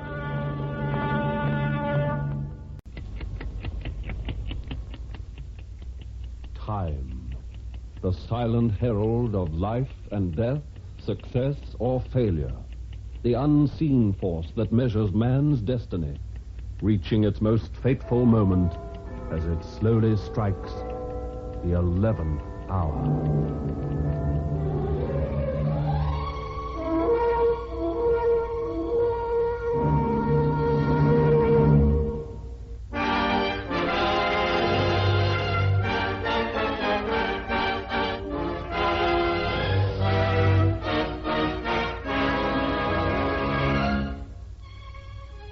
The judge was bored, the jury listless, the courtroom hot and airless that July afternoon as the voice of the prosecutor droned on, reeling out Edward Brown's confession of murder. The defense had made no effort to keep that confession from being admitted as evidence, so the trial was as good as over. Eddie Brown would hang. In the press gallery, I hadn't bothered making shorthand notes. I'd heard Eddie's confession before. He had, in fact, made it first to me. In the dock, the prisoner betrayed no sign that he was soon to drop a bomb and turn his trial into one of the most sensational I'd ever witnessed. No, Eddie's handsome 23-year-old face showed nothing. He listened impassively as Mr. Cecil Pollock, Crown Prosecutor, read the statement he had so willingly signed. Attention to this passage. The prisoner says, "The Soho shop was untenanted. I had been engaged by the owners to repaint the front of the building. They had given me the keys so I could change inside and store my paint and ladders in the back room. I stopped work early and was standing in front of the shop, killing time and looking at the passers-by, when a girl came down the street. She was wearing a summer frock and carrying a large handbag. She stopped and looked me over carefully. Then she opened her handbag, took out a packet of American cigarettes, and came over to me. Hiya, Buster. Hi. You got a match, or do I have to use my own? Sorry. The match is in the back room in my other clothes. Uh-huh. Oh, well, what do you know? I haven't got a match in my purse at that. Oh, if you wait a second, I'll get you one. No hurry. That isn't why I stopped. No? No. Oh, look, I know this sounds kind of funny, but it isn't, see? I'm American. I've just been divorced. I got quite a nice little settlement out of the chump I was married to. Yeah, well... And me and my girlfriend, Mabel, we decided to take a little trip. Yeah. Well, we came to London, first on account of you people understand American, even if you don't speak it. Well, we've been sitting up in our hotel room for 3 days, and not one man has spoken to us or even given us the eye. I don't know whether we've got the plague or they're just stuck up. Oh, well... Well, anyway, I told Mabel I was sick of it. I was going out in the street and speak to the first good-looking man I saw and make him a proposition. A proposition? Oh, look, Buster, the kind of places we want to see in this town you can't get into without a man. Oh, we got plenty of dough. We'll pay for everything and give you something for your time. We want a guide, see? Well, how about it? I don't know. Guide's one thing, a giggler's another. You're right, Buster. Make no mistake about it. What we want is a guide. Yeah. Well, tell you what we'll do. Come inside. We'll have a cigarette and talk it over. Oh, okay. Oh, gosh, it's kind of dark in here with a blind pulled. All right. Give me a hand. I'll lead the way. Maybe we should leave the door open. Oh, don't be silly. Give me a hand.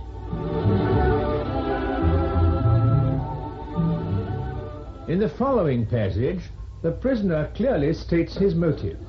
He says, while the girl, who subsequently identified herself as Juanita Bell, was rummaging in her purse for a match, I had seen a large roll of banknotes. In the back room, I tried to take the purse from her. She struggled and began to scream. I put my hands around her throat in an effort to silence her. I lost control and forgot the strength of my hands. The next thing I remember, she was lying slumped on the floor, dead. I ran out of the shop. I was so agitated by what I had done that I forgot to lock the door. Later, I threw the key into the Thames. I wandered around aimlessly, trying to think what to do. Finally, I went back to my rooming house and hurriedly began to pack, intending to run away. There was a knock at the door. I was half out of my mind with fear. Who's there? Inspector Clark, Scotland Yard. I'd like to talk to you, Mr. Brown. Just a minute. I'm shaving. Going somewhere, Mr. Brown? No, I'm unpacking, as a matter of fact. I'm not going anywhere. Oh, but you are, Mr. Brown. We'd like to have a word with you down at the yard. Understand you have the keys to a vacant shop in Soho. Keys? Why, I did have them. I don't have them now. I gave them to a chap late this afternoon. Oh? Who was this chap? Well, he said he was a prospective tenant. Said he just wanted to look round. And the owners had told him to get the keys from me. I gave them to him and left before he did. Can you describe this man? Oh, he was just a man. Medium height, ordinary sort of face. And nothing very special about him. I see. You can't tell us anything that would help us to identify him. Yes, he was wearing a leather coat. A long leather coat like German officers wore. I doubt that'll help us very much. A lot of soldiers brought those back from Germany after the war. Oh, yes, I suppose they did. Would you recognize this man again? Yes, I think so. Well, now, suppose you come along with me, Mr. Brown. What for? Just to help us, a little information and so forth.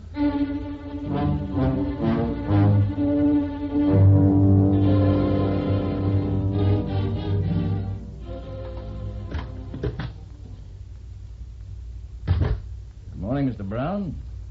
Sleep well? No, I didn't. You had no right to keep me here all night. Sorry, but we thought it was necessary. Now, this shouldn't take very long. All right, Sergeant. You can start the men through the lineup now. Walk out on the platform and stand facing the inspector. Turn sideways, showing your profile. Then go off the other side. All right, let's go now. Look closely now. See if you recognize the man you gave the key to. All right, Inspector. You have no right to put me in a lineup. I haven't done anything. That's him. That's the man in the leather coat. What have I done? Who are you? What are you accusing me of? That's the man I gave the key to. He killed her, Inspector. He killed her.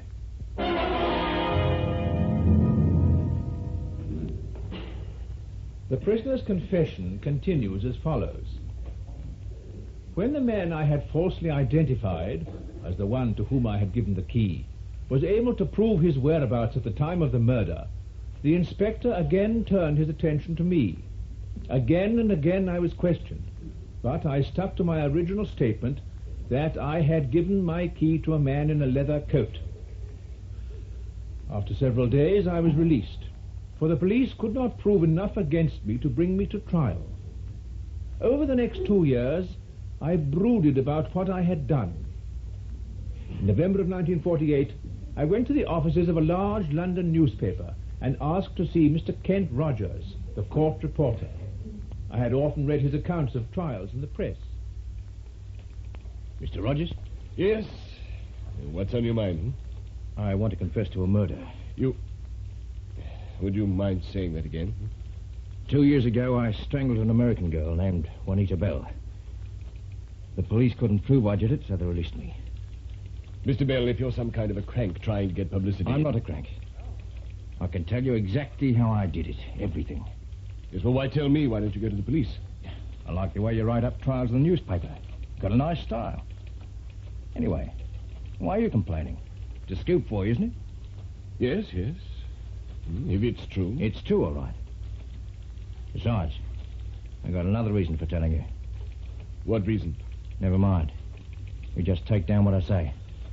Then you can check with Inspector Clark at Scotland Yard. He handled the case before. My lad, gentlemen of the jury, the prisoner, Edward Brown, stands convicted of murder out of his own mouth by his own voluntary statement. Therefore, the Crown need present no further evidence. And on these words, his own words, the Crown rests its case. Thank you. Is counsel for the defence now ready to present his case? Yes, my lord. You may proceed, Mr. Sands. Thank you. Gentlemen of the jury, in order to save the court's time, I will waive the customary opening remarks usually made by defence counsel. I will call my first and only witness, the defendant, Edward Brown. We were surprised that the defense had decided to call the prisoner. There was a stir of interest in the court, but no sympathy crossed the faces of the jurors as Eddie Brown took the stand. And now then, Mr. Brown, you have heard the statement read out in this court. I have. Is it the truth? It's an absolute lie. Silence in court. Mr. Brown, do I understand that you repudiate your confession? No, my lad. I said those things and signed my name to them, but they're all lies. I never saw Juanita Bell in my life. I gave the key to the shop to the man in the leather coat, just as I told the inspector at first. You may proceed with your examination, Mr. Sands. Thank you, my lad. Your confession is entirely false? It is. Yet you voluntarily made the statement to the police, and you made the same statement to the court reporter, Kent Rogers. I did. I see.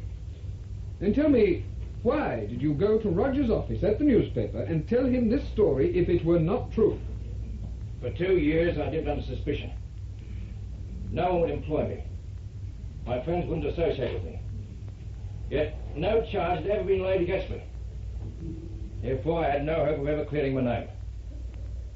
I decided to confess so that I'd have to be brought to trial.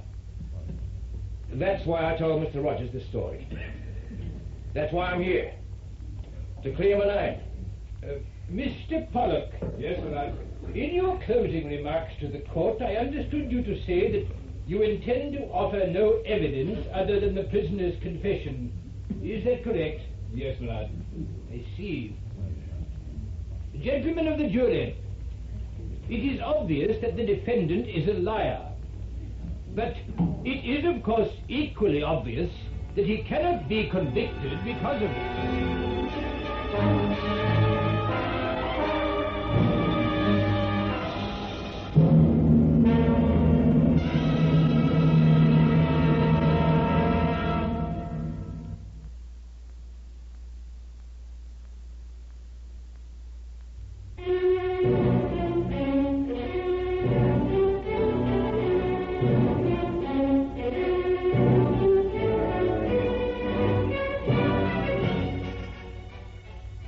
Edward Brown, a self-confessed murderer, left the court a free man.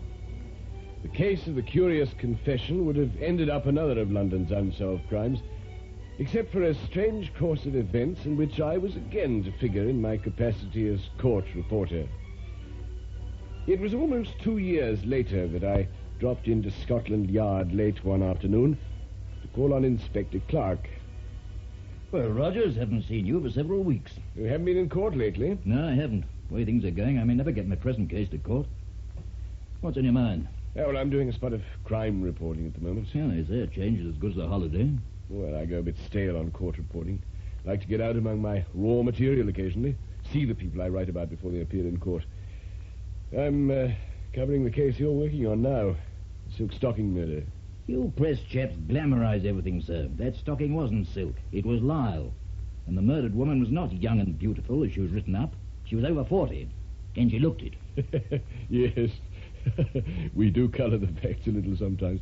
After all, a Lyle stocking suggests, well, a housemaid. We couldn't call the case that. The Lyle stocking murder. It's not, euphonious, more glamorous. You know the details, I suppose? More or less, yes. But I'd like to hear them from you, just for the record. Mary Sutton, bookkeeper, unmarried, had a basement flat in Victoria. During the night, somebody entered her flat with the intention of robbing her. She was in bed. She evidently awakened. The burglar grabbed the first thing handy, a stocking, and then strangled her with it. He then took what money he could find and left the flat. She was discovered the next morning by neighbours who had heard nothing at all during the night. Any clues? None. Sometimes, though, you get a break in the sort of case. At least that's what I've been telling myself. Come in. There's a young woman outside who wants to see you, Inspector. What about? An RAF deserter. Well, can't you handle it, Sergeant? Well, yes, sir, but she's read about you in the paper, and she says talking to you will be more like talking to someone she knows. Oh, for Pete's sake. The penalty of fame, eh? And who's responsible? You reporters. All right, Sergeant, send her in. Yes, sir. Oh, want me to step outside? No, you can stay. I'll just have a word with them, and I'll pass her on to the sergeant. You can go right in, Miss Caulfield. Thank you. Come in, miss. Thank you. I'm Laura Caulfield, Inspector. How do you do? This is Mr. Rogers. Good afternoon. Good afternoon. Please sit down. Now then, miss, what's troubling you? Well, it's about me young man. Or rather, he was me young man up until a few weeks ago. He had a few too many at the pub one evening, and he told me he was a deserter from the RAF. Well, naturally, I refused to see him after that. But he kept coming round and, well, threatening me. Well, I don't like it about his being a deserter, but I wouldn't put him in. I mean, I hate doing a thing like this. Only, you see, I'm afraid. Afraid? Afraid of what? Well, every night he comes and stands across the street and watches me window. If I go out, he stops me and we argue. Last night it was really wild. He hinted that he'd taken care of other girls who tried to throw him over and... Well, I'm afraid of him. I really am. Yeah. Well, you're perfectly right in coming along to us. In fact, it'd be wrong of you if you hadn't come. Could have meant trouble for you. That's what I thought. You just go outside, tell all this to the sergeant, will you? Give me your name and address, and he'll arrange to have the young man picked up. Oh, yes, sir. Look, I brought this along so you'd know him when you see him. It's a snap we had taken right after we first met. Here it is. Oh, thank you. This will be quite a big help to us. Rogers. Eh? Oh, yes, Inspector. Take a look at this. Do you recognize him? He does look a bit familiar, yes, but... No, Can't say that I do. When you last saw him, he had no moustache, and he looked much younger. He had very much longer hair, not short-cropped like this. Yes, of course. Inspector. Now, if you'll just run along, miss, and tell the sergeant all about it, we'll take care of everything. Oh, well, all right, Inspector. Thanks very much. Oh, miss, will you ask the sergeant just to step in here for a moment? Yes, sir. See, that's a photo of Eddie Brown. That's him, all right. Always wondered what happened to him.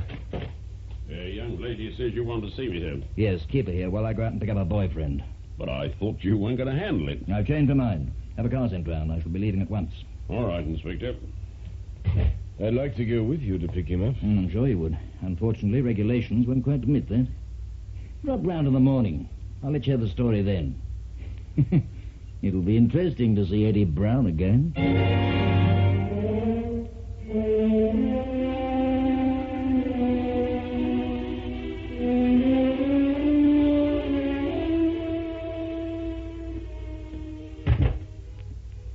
Good morning, Rogers. Good morning, Inspector. The sergeant tells me you picked up Brown last night. He certainly did. Anything in it for me? One of the best stories you've ever struck. But you can't print it. Oh. Why not, Eddie Brown confessed to the silk stocking murder. He what? You heard me. He confessed to the murder of Mary Sutton. Just like he did in the Juanita Bell case. I say, this is getting a bit of a habit, You can say that again. This case is beginning to follow an all too familiar pattern. He got away with it once, and he might do so again. You don't mean it. I'm afraid I do. You can't print that he's been tried for murder before, nor can that fact be introduced as evidence at his trial. No, that's true. It's a fundamental tenet of British law. The jury can't be told of a defendant's previous conviction or trial. Let me see him, Inspector. Maybe I can... Yeah, you'll see him all right. You'll see him in court.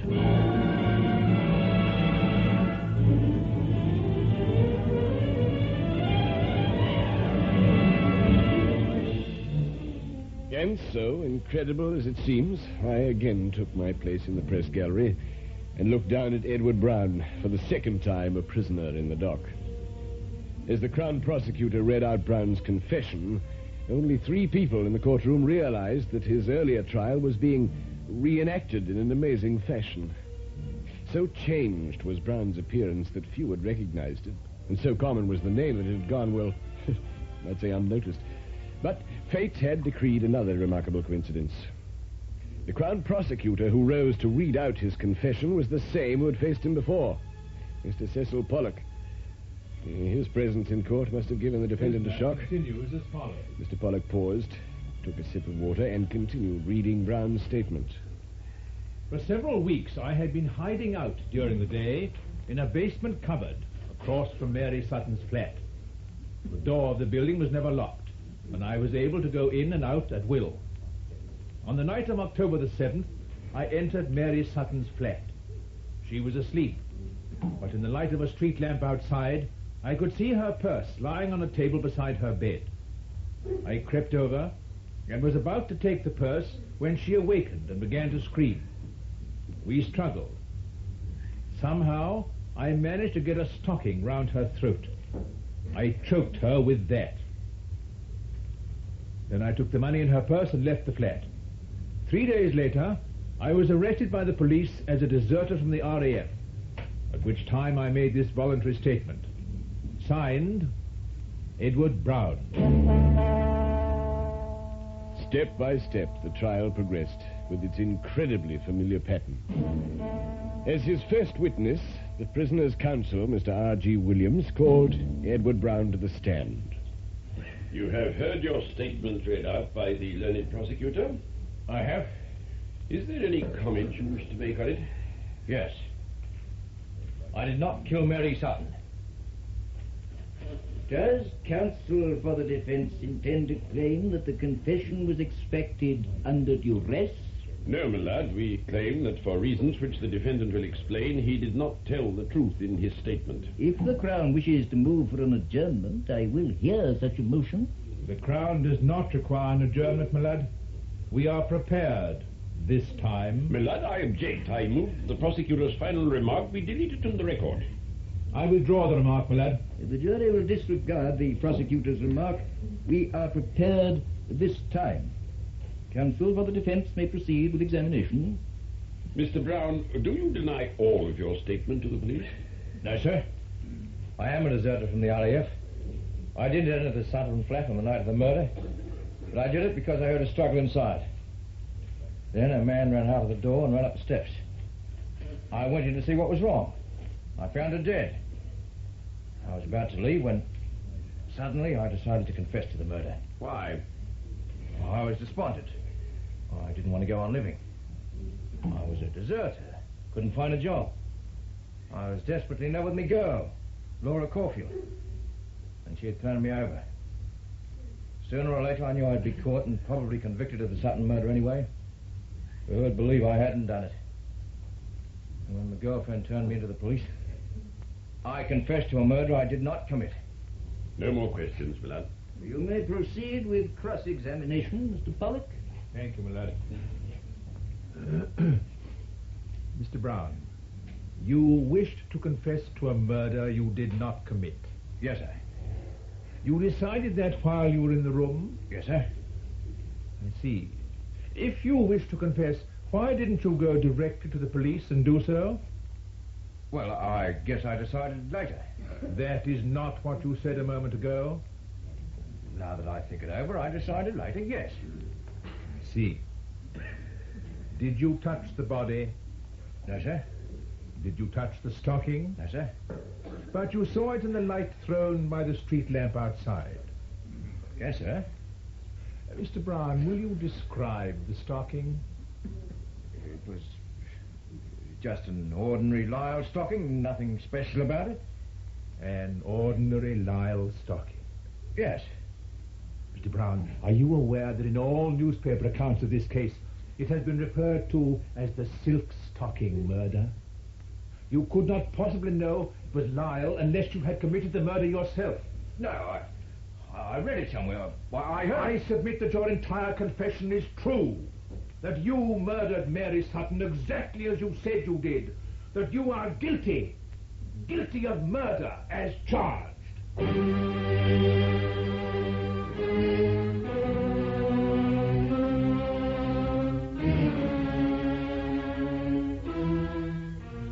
The jury was out 40 minutes. Then they returned a verdict of guilty. The man who confessed once too often was convicted and later hanged. What curious compulsion made Edward Brown confess? Evidently some twisted bravado drove him to crave center stage in the drama of the courtroom. Though it took 5 years and 2 trials to accomplish it, justice was finally done, and Edward Brown paid for his crimes with his life. In his case, there was no reprieve at the 11th hour.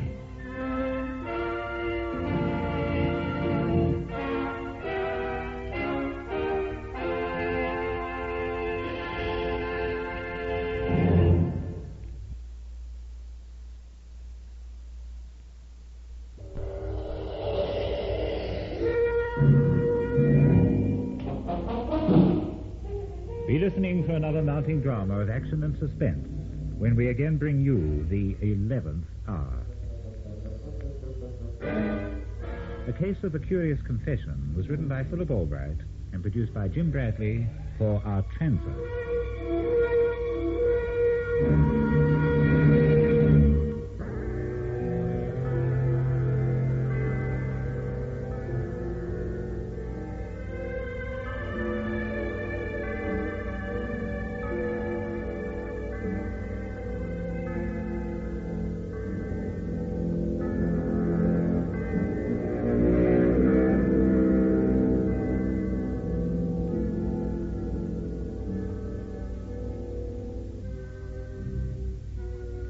Time, the silent herald of life and death, success or failure, the unseen force that measures man's destiny, reaching its most fateful moment as it slowly strikes the 11th hour.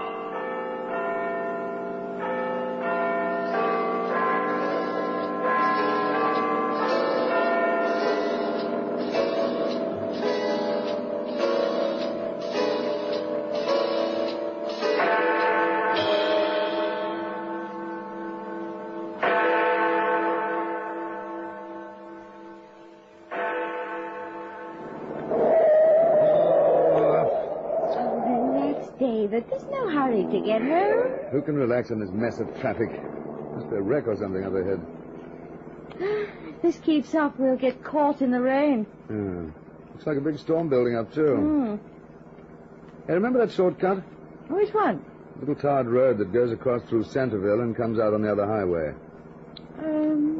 Oh, yes, the one we took last summer. Yes, that's right. I'll turn off there and get out of this jam. I'd like to get as far as possible before that storm hits us. Why don't you put out your hand? Don't get mad. He cut right in front of me to turn to that garage. Well, perhaps he needed petrol. Do we have plenty? What? No, I'll have to stop and get some. Turn on the radio, shall we? All right. Police this afternoon issued 2 warnings to all residents to be on the like lookout for Nellie Gullar, a middle-aged woman described as dangerous and insane. She escaped this morning from Rescue Mental Hospital after fatally butchering a doctor, a nurse, and a ward attendant with a meat cleaver. This is the same Nellie Gullar who a year ago murdered 3 persons on a city street, also using a meat cleaver as a weapon at that time. My mother-in-law. This station will broadcast a full description on our regular news. I'm kidding. At least we aren't the only crazy people around. Anyone who may know of the whereabouts of this woman is asked to communicate with the police. How'd you change it? I didn't want to listen anymore. Let's get home quickly. I don't like being out here with that woman running loose. There's the storm. Wind up the windows.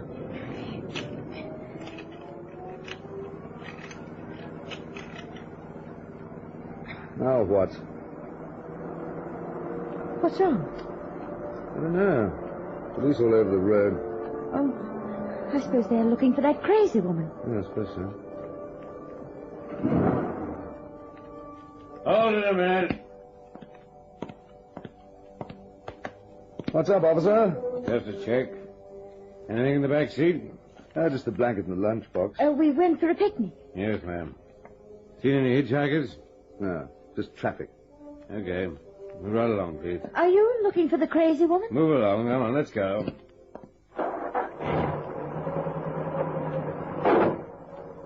He didn't answer. He's busy.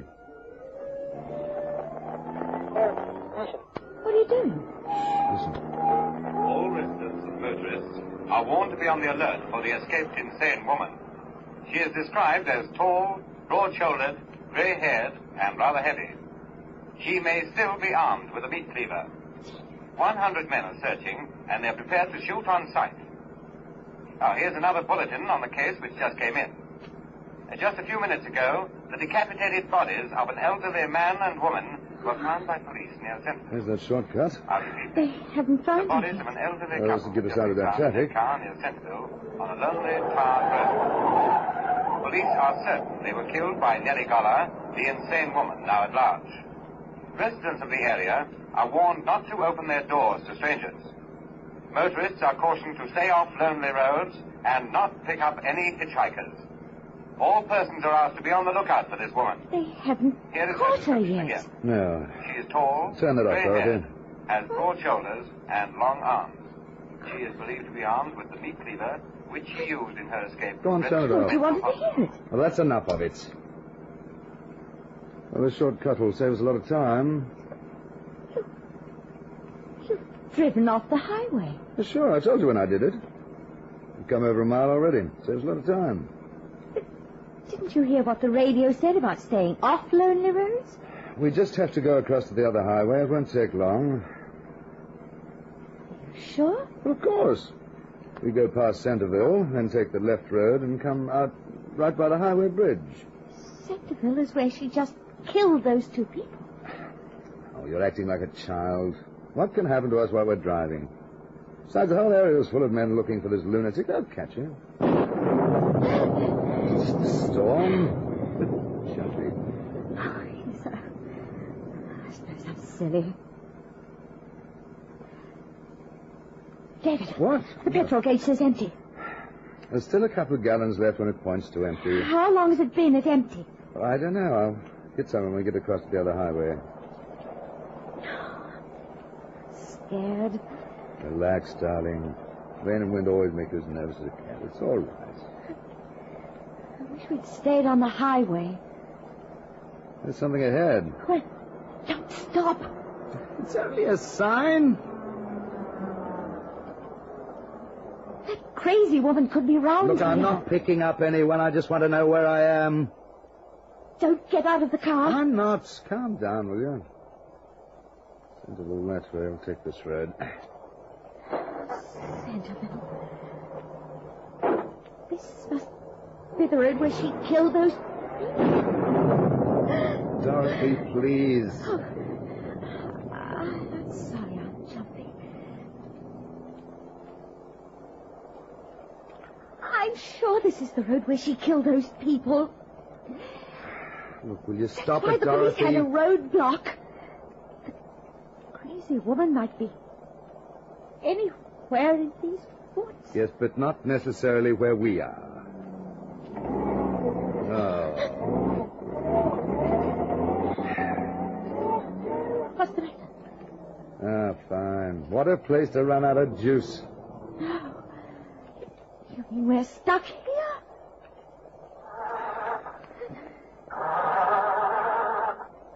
Oh, for the time being, anyway. The crazy woman is in the woods. She'll kill us. Look, she's nowhere near us. Will you calm down?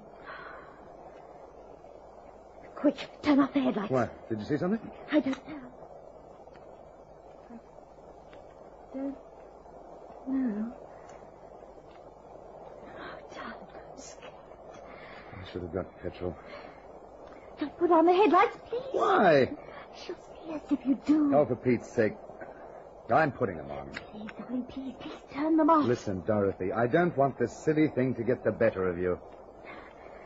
Look at the headlights poking into the darkness at nothing but wet bushes and trees and rain falling. Please, darling. Oh, all right. There, they're off. You feel better sitting in the dark? Yes.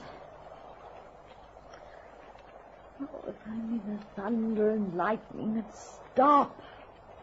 And the rain.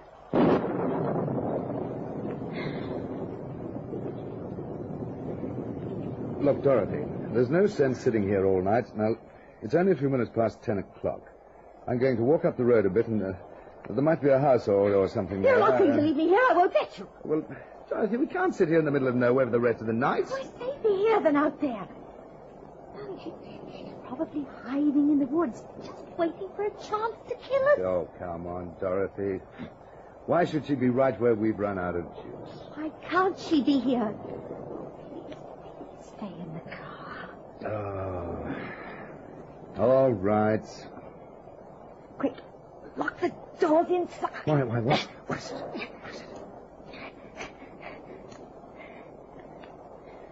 What is it? Now she can't get in. Look, she's nowhere near us. Oh. Don't be mad at me, darling. I'm so scared.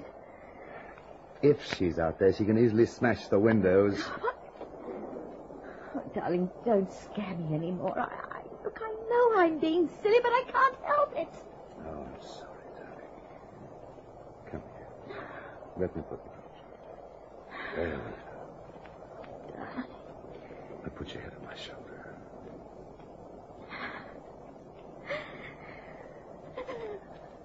Okay. Go ahead and try to make you feel better. There. So quiet and lonely here.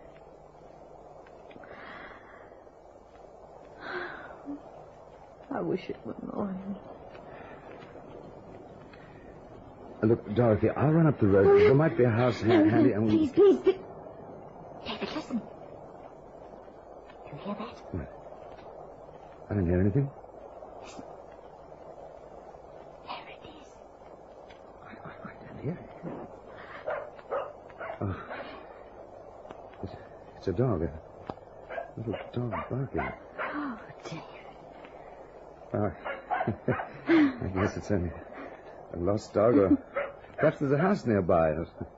Oh, the crazy woman. What?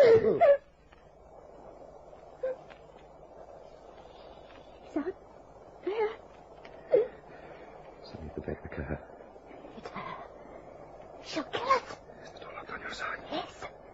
What if she breaks the window? She has a cleaver.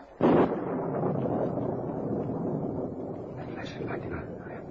I saw somebody. Is it the crazy woman? I can't tell. She's lying on the road. Can you see her? Is she still there? It's too dark to see. But wait for the lightning. Yes, I saw her. She's getting up now. She'll kill us. Look, calm down now, please, What's she please. doing? I don't know. She must have been running. She didn't see the car and ran right into it. David! She's at the window.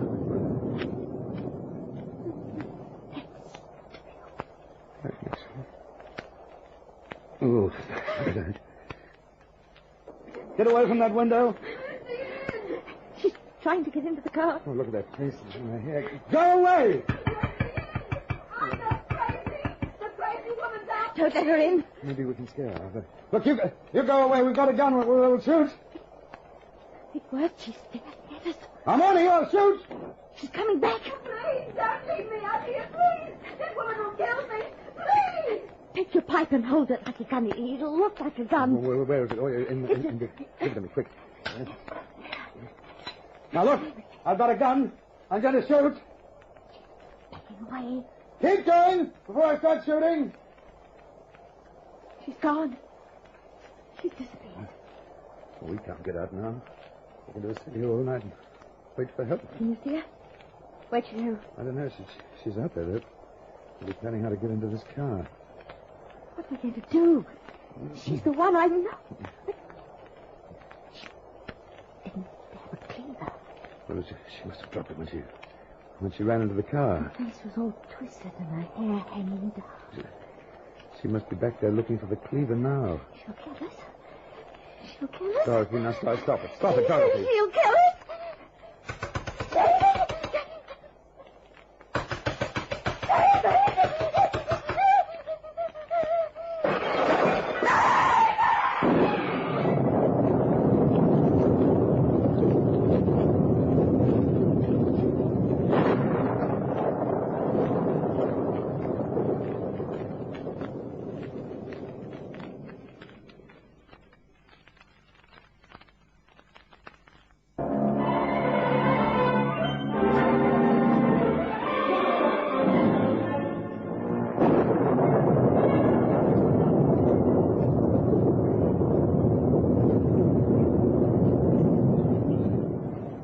The window.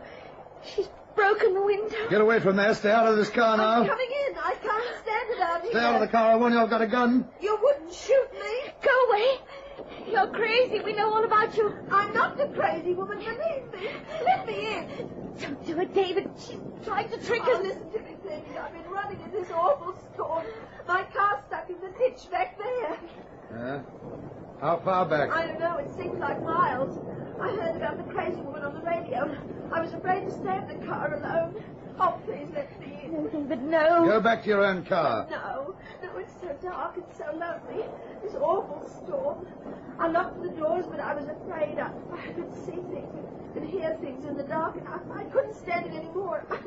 I just got out and ran. It's the rain. That's why I look like this. I'm not the crazy woman. Let me in, please. Let me in. Perhaps she isn't a crazy woman. Perhaps she's just scared and exhausted. No, she's the one I know. Oh, look, the crazy woman has a cleaver. I'm not armed. The three of us will be safer together. That makes sense to me, Dorothy. We would be safer with one more person. Look, let me in. Please, I'm wet to the skin. I'm going to unlock the door, Dorothy. All right, get in. But make one move and I'll shoot you. Oh, dear. It's so good to sit down. There was a blanket on the floor back there with you. Try and dry yourself with it. Oh, the darkness and the rain. It was enough to drive me out of my mind. Well, try and rest. I just ran and ran. All I could hear was feet chasing after me, hunting me. Well, just take it easy. You're all right now. Do you live near here? Farther out, near Restview. I used to live in the city. Restview is the mental hospital. Yes, I know. I'm used to the crazy people, but not at night in a lonely place like this. Not the kind who kill people. You live at Restview? Oh, no, just near there. David, we can't sit here not knowing. If we could get to a phone. A phone? Why? To call the police to get some help. No, don't do that. Well, why not? Why don't you want the police called? I do, but you'd be killed. What? That woman, she'll kill him if he goes away from this car. There's the dog again. Do you hear it? Somebody's out there. Well, might be a house nearby. Perhaps it's barking to be let in. It senses somebody. There's somebody out there. That's why it's barking. The crazy woman's creeping around out there. Quick, let's get away before we're caught. Look out, David. Well, let me go. What are you trying to do? Stop the car, quick, we'll get away. We're out of petrol. Out of petrol? Well, you don't think we parked here for the fun of it, do you? Stop barking. What does it mean? I'm so helpless. She could kill us easily. Just can't sit there. We've got to get away. Look, I'm not a magician, madam. I can't make petrol out of Look, rain. We can't stay here the whole night.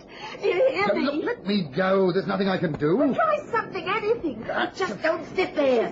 David, stop us. Oh, cut it out, will you? You have us all in hysterics. All right. I'm sorry. I think so. Look, I've got an idea. Give me your gun. Why? Why? I'll tell you why. I can't sit here all night. I'll go mad. But give me the gun and then I'll go. I won't be afraid of the dark and the feet following me. I'll go, I promise you, but give me the gun. No, sit down. Oh, please. I'll go, I promise. I can't stand sitting in the dark like this. Make us stop. Yes, I told you to shut up, and now if you don't, I'll make you get out of the car. You wouldn't. Not unarmed. Not into the woods again. You're nice people, aren't you? Or do you want me to leave you so you can shoot me? Oh, is that it? Stop it. We're not going to shoot you. We haven't got a gun. It's only a pipe. Okay, you... Pipe? A smoking pipe? I'm sorry. Then you're unarmed. I'm sorry. Oh, it's all right. Why did you tell me you had a gun? Why does it make any difference to you whether I'm armed or not? I don't know you. Perhaps you two are more dangerous than the crazy woman. I'll tell you what I think. I think you're the crazy woman.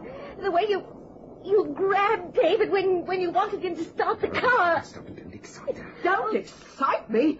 Why? Perhaps you think I'm dangerous. An old woman you took into your car. Two of you, and you're afraid of me. No, we're not afraid of you. Now, you sit back in that seat and don't try anything. I'm watching you all the time. Stop it. David, now's the time.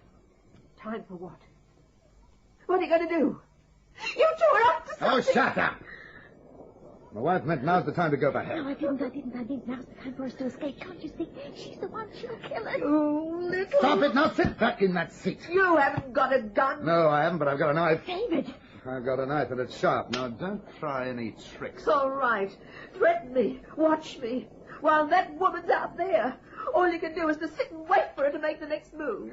She can kill us like that old man and woman. It must have been on this same road. They were in their car, too. They must have let her in. We'll leave them, the three of us. Look, we'll walk. We'll stay close together. We'll be quiet. And anyone hiding in the woods won't hear us. Don't get out of the car, David. We'll be killed. How would we find our way?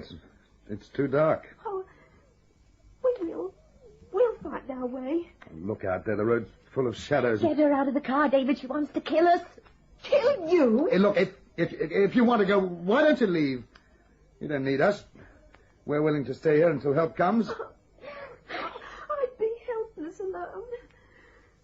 If I had a gun or something. Your knife. Why doesn't somebody come? Where are the police? Nobody will come. There's no one in these woods. Citizen! Oh, now, Dorothy, darling, please don't. It was your idea to use this road. You wouldn't listen to me and stop the petrol. Well, I couldn't help it. I got lost. Oh, do something before we're murdered. Are you so helpless? All right. I am going to do something. I'll go for help. That's it. You get help. Look! What? In her hand. I saw it in the moonlight. It glittered. What is it? Your wife's hysterical. She's holding it. A piece of broken glass, long and pointed. See, she doesn't answer. She's just watching us.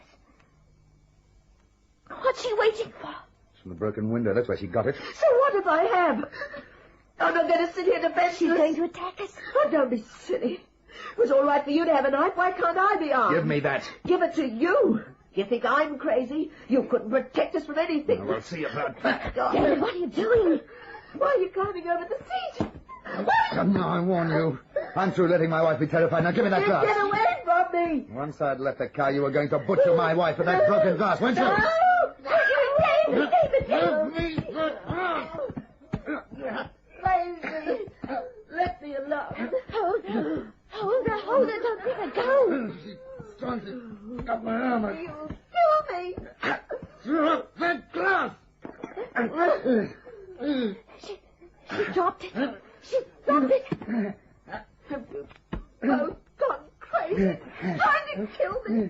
Like you were going to murder us. I wasn't. Hold her, David. Hold on to her. Can't much longer. I'm not crazy. Oh, please believe me. You breathe higher. It's all. Got my The knife, David. Use the knife. Oh!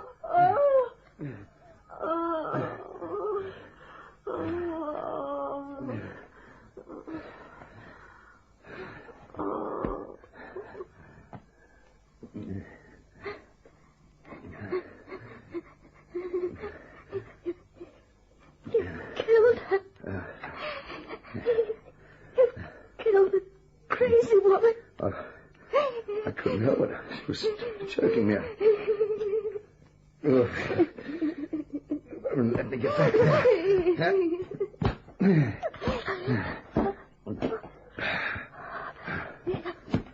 You're covered with blood.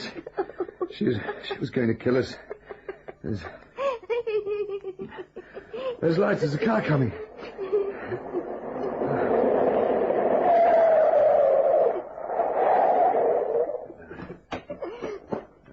Hey there, you're in the car.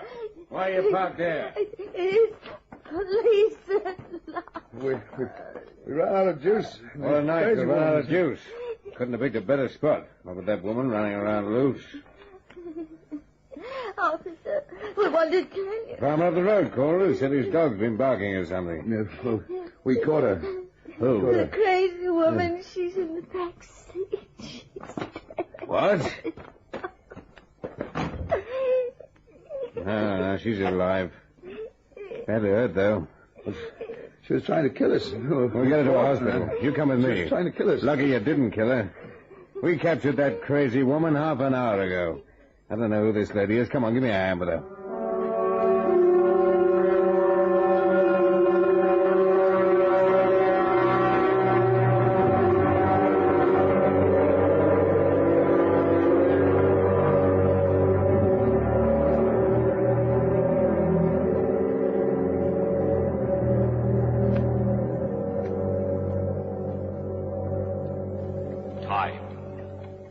The silent herald of life and death, success or failure, the unseen force that measures man's destiny, reaching its most fateful moment as it slowly strikes the 11th hour.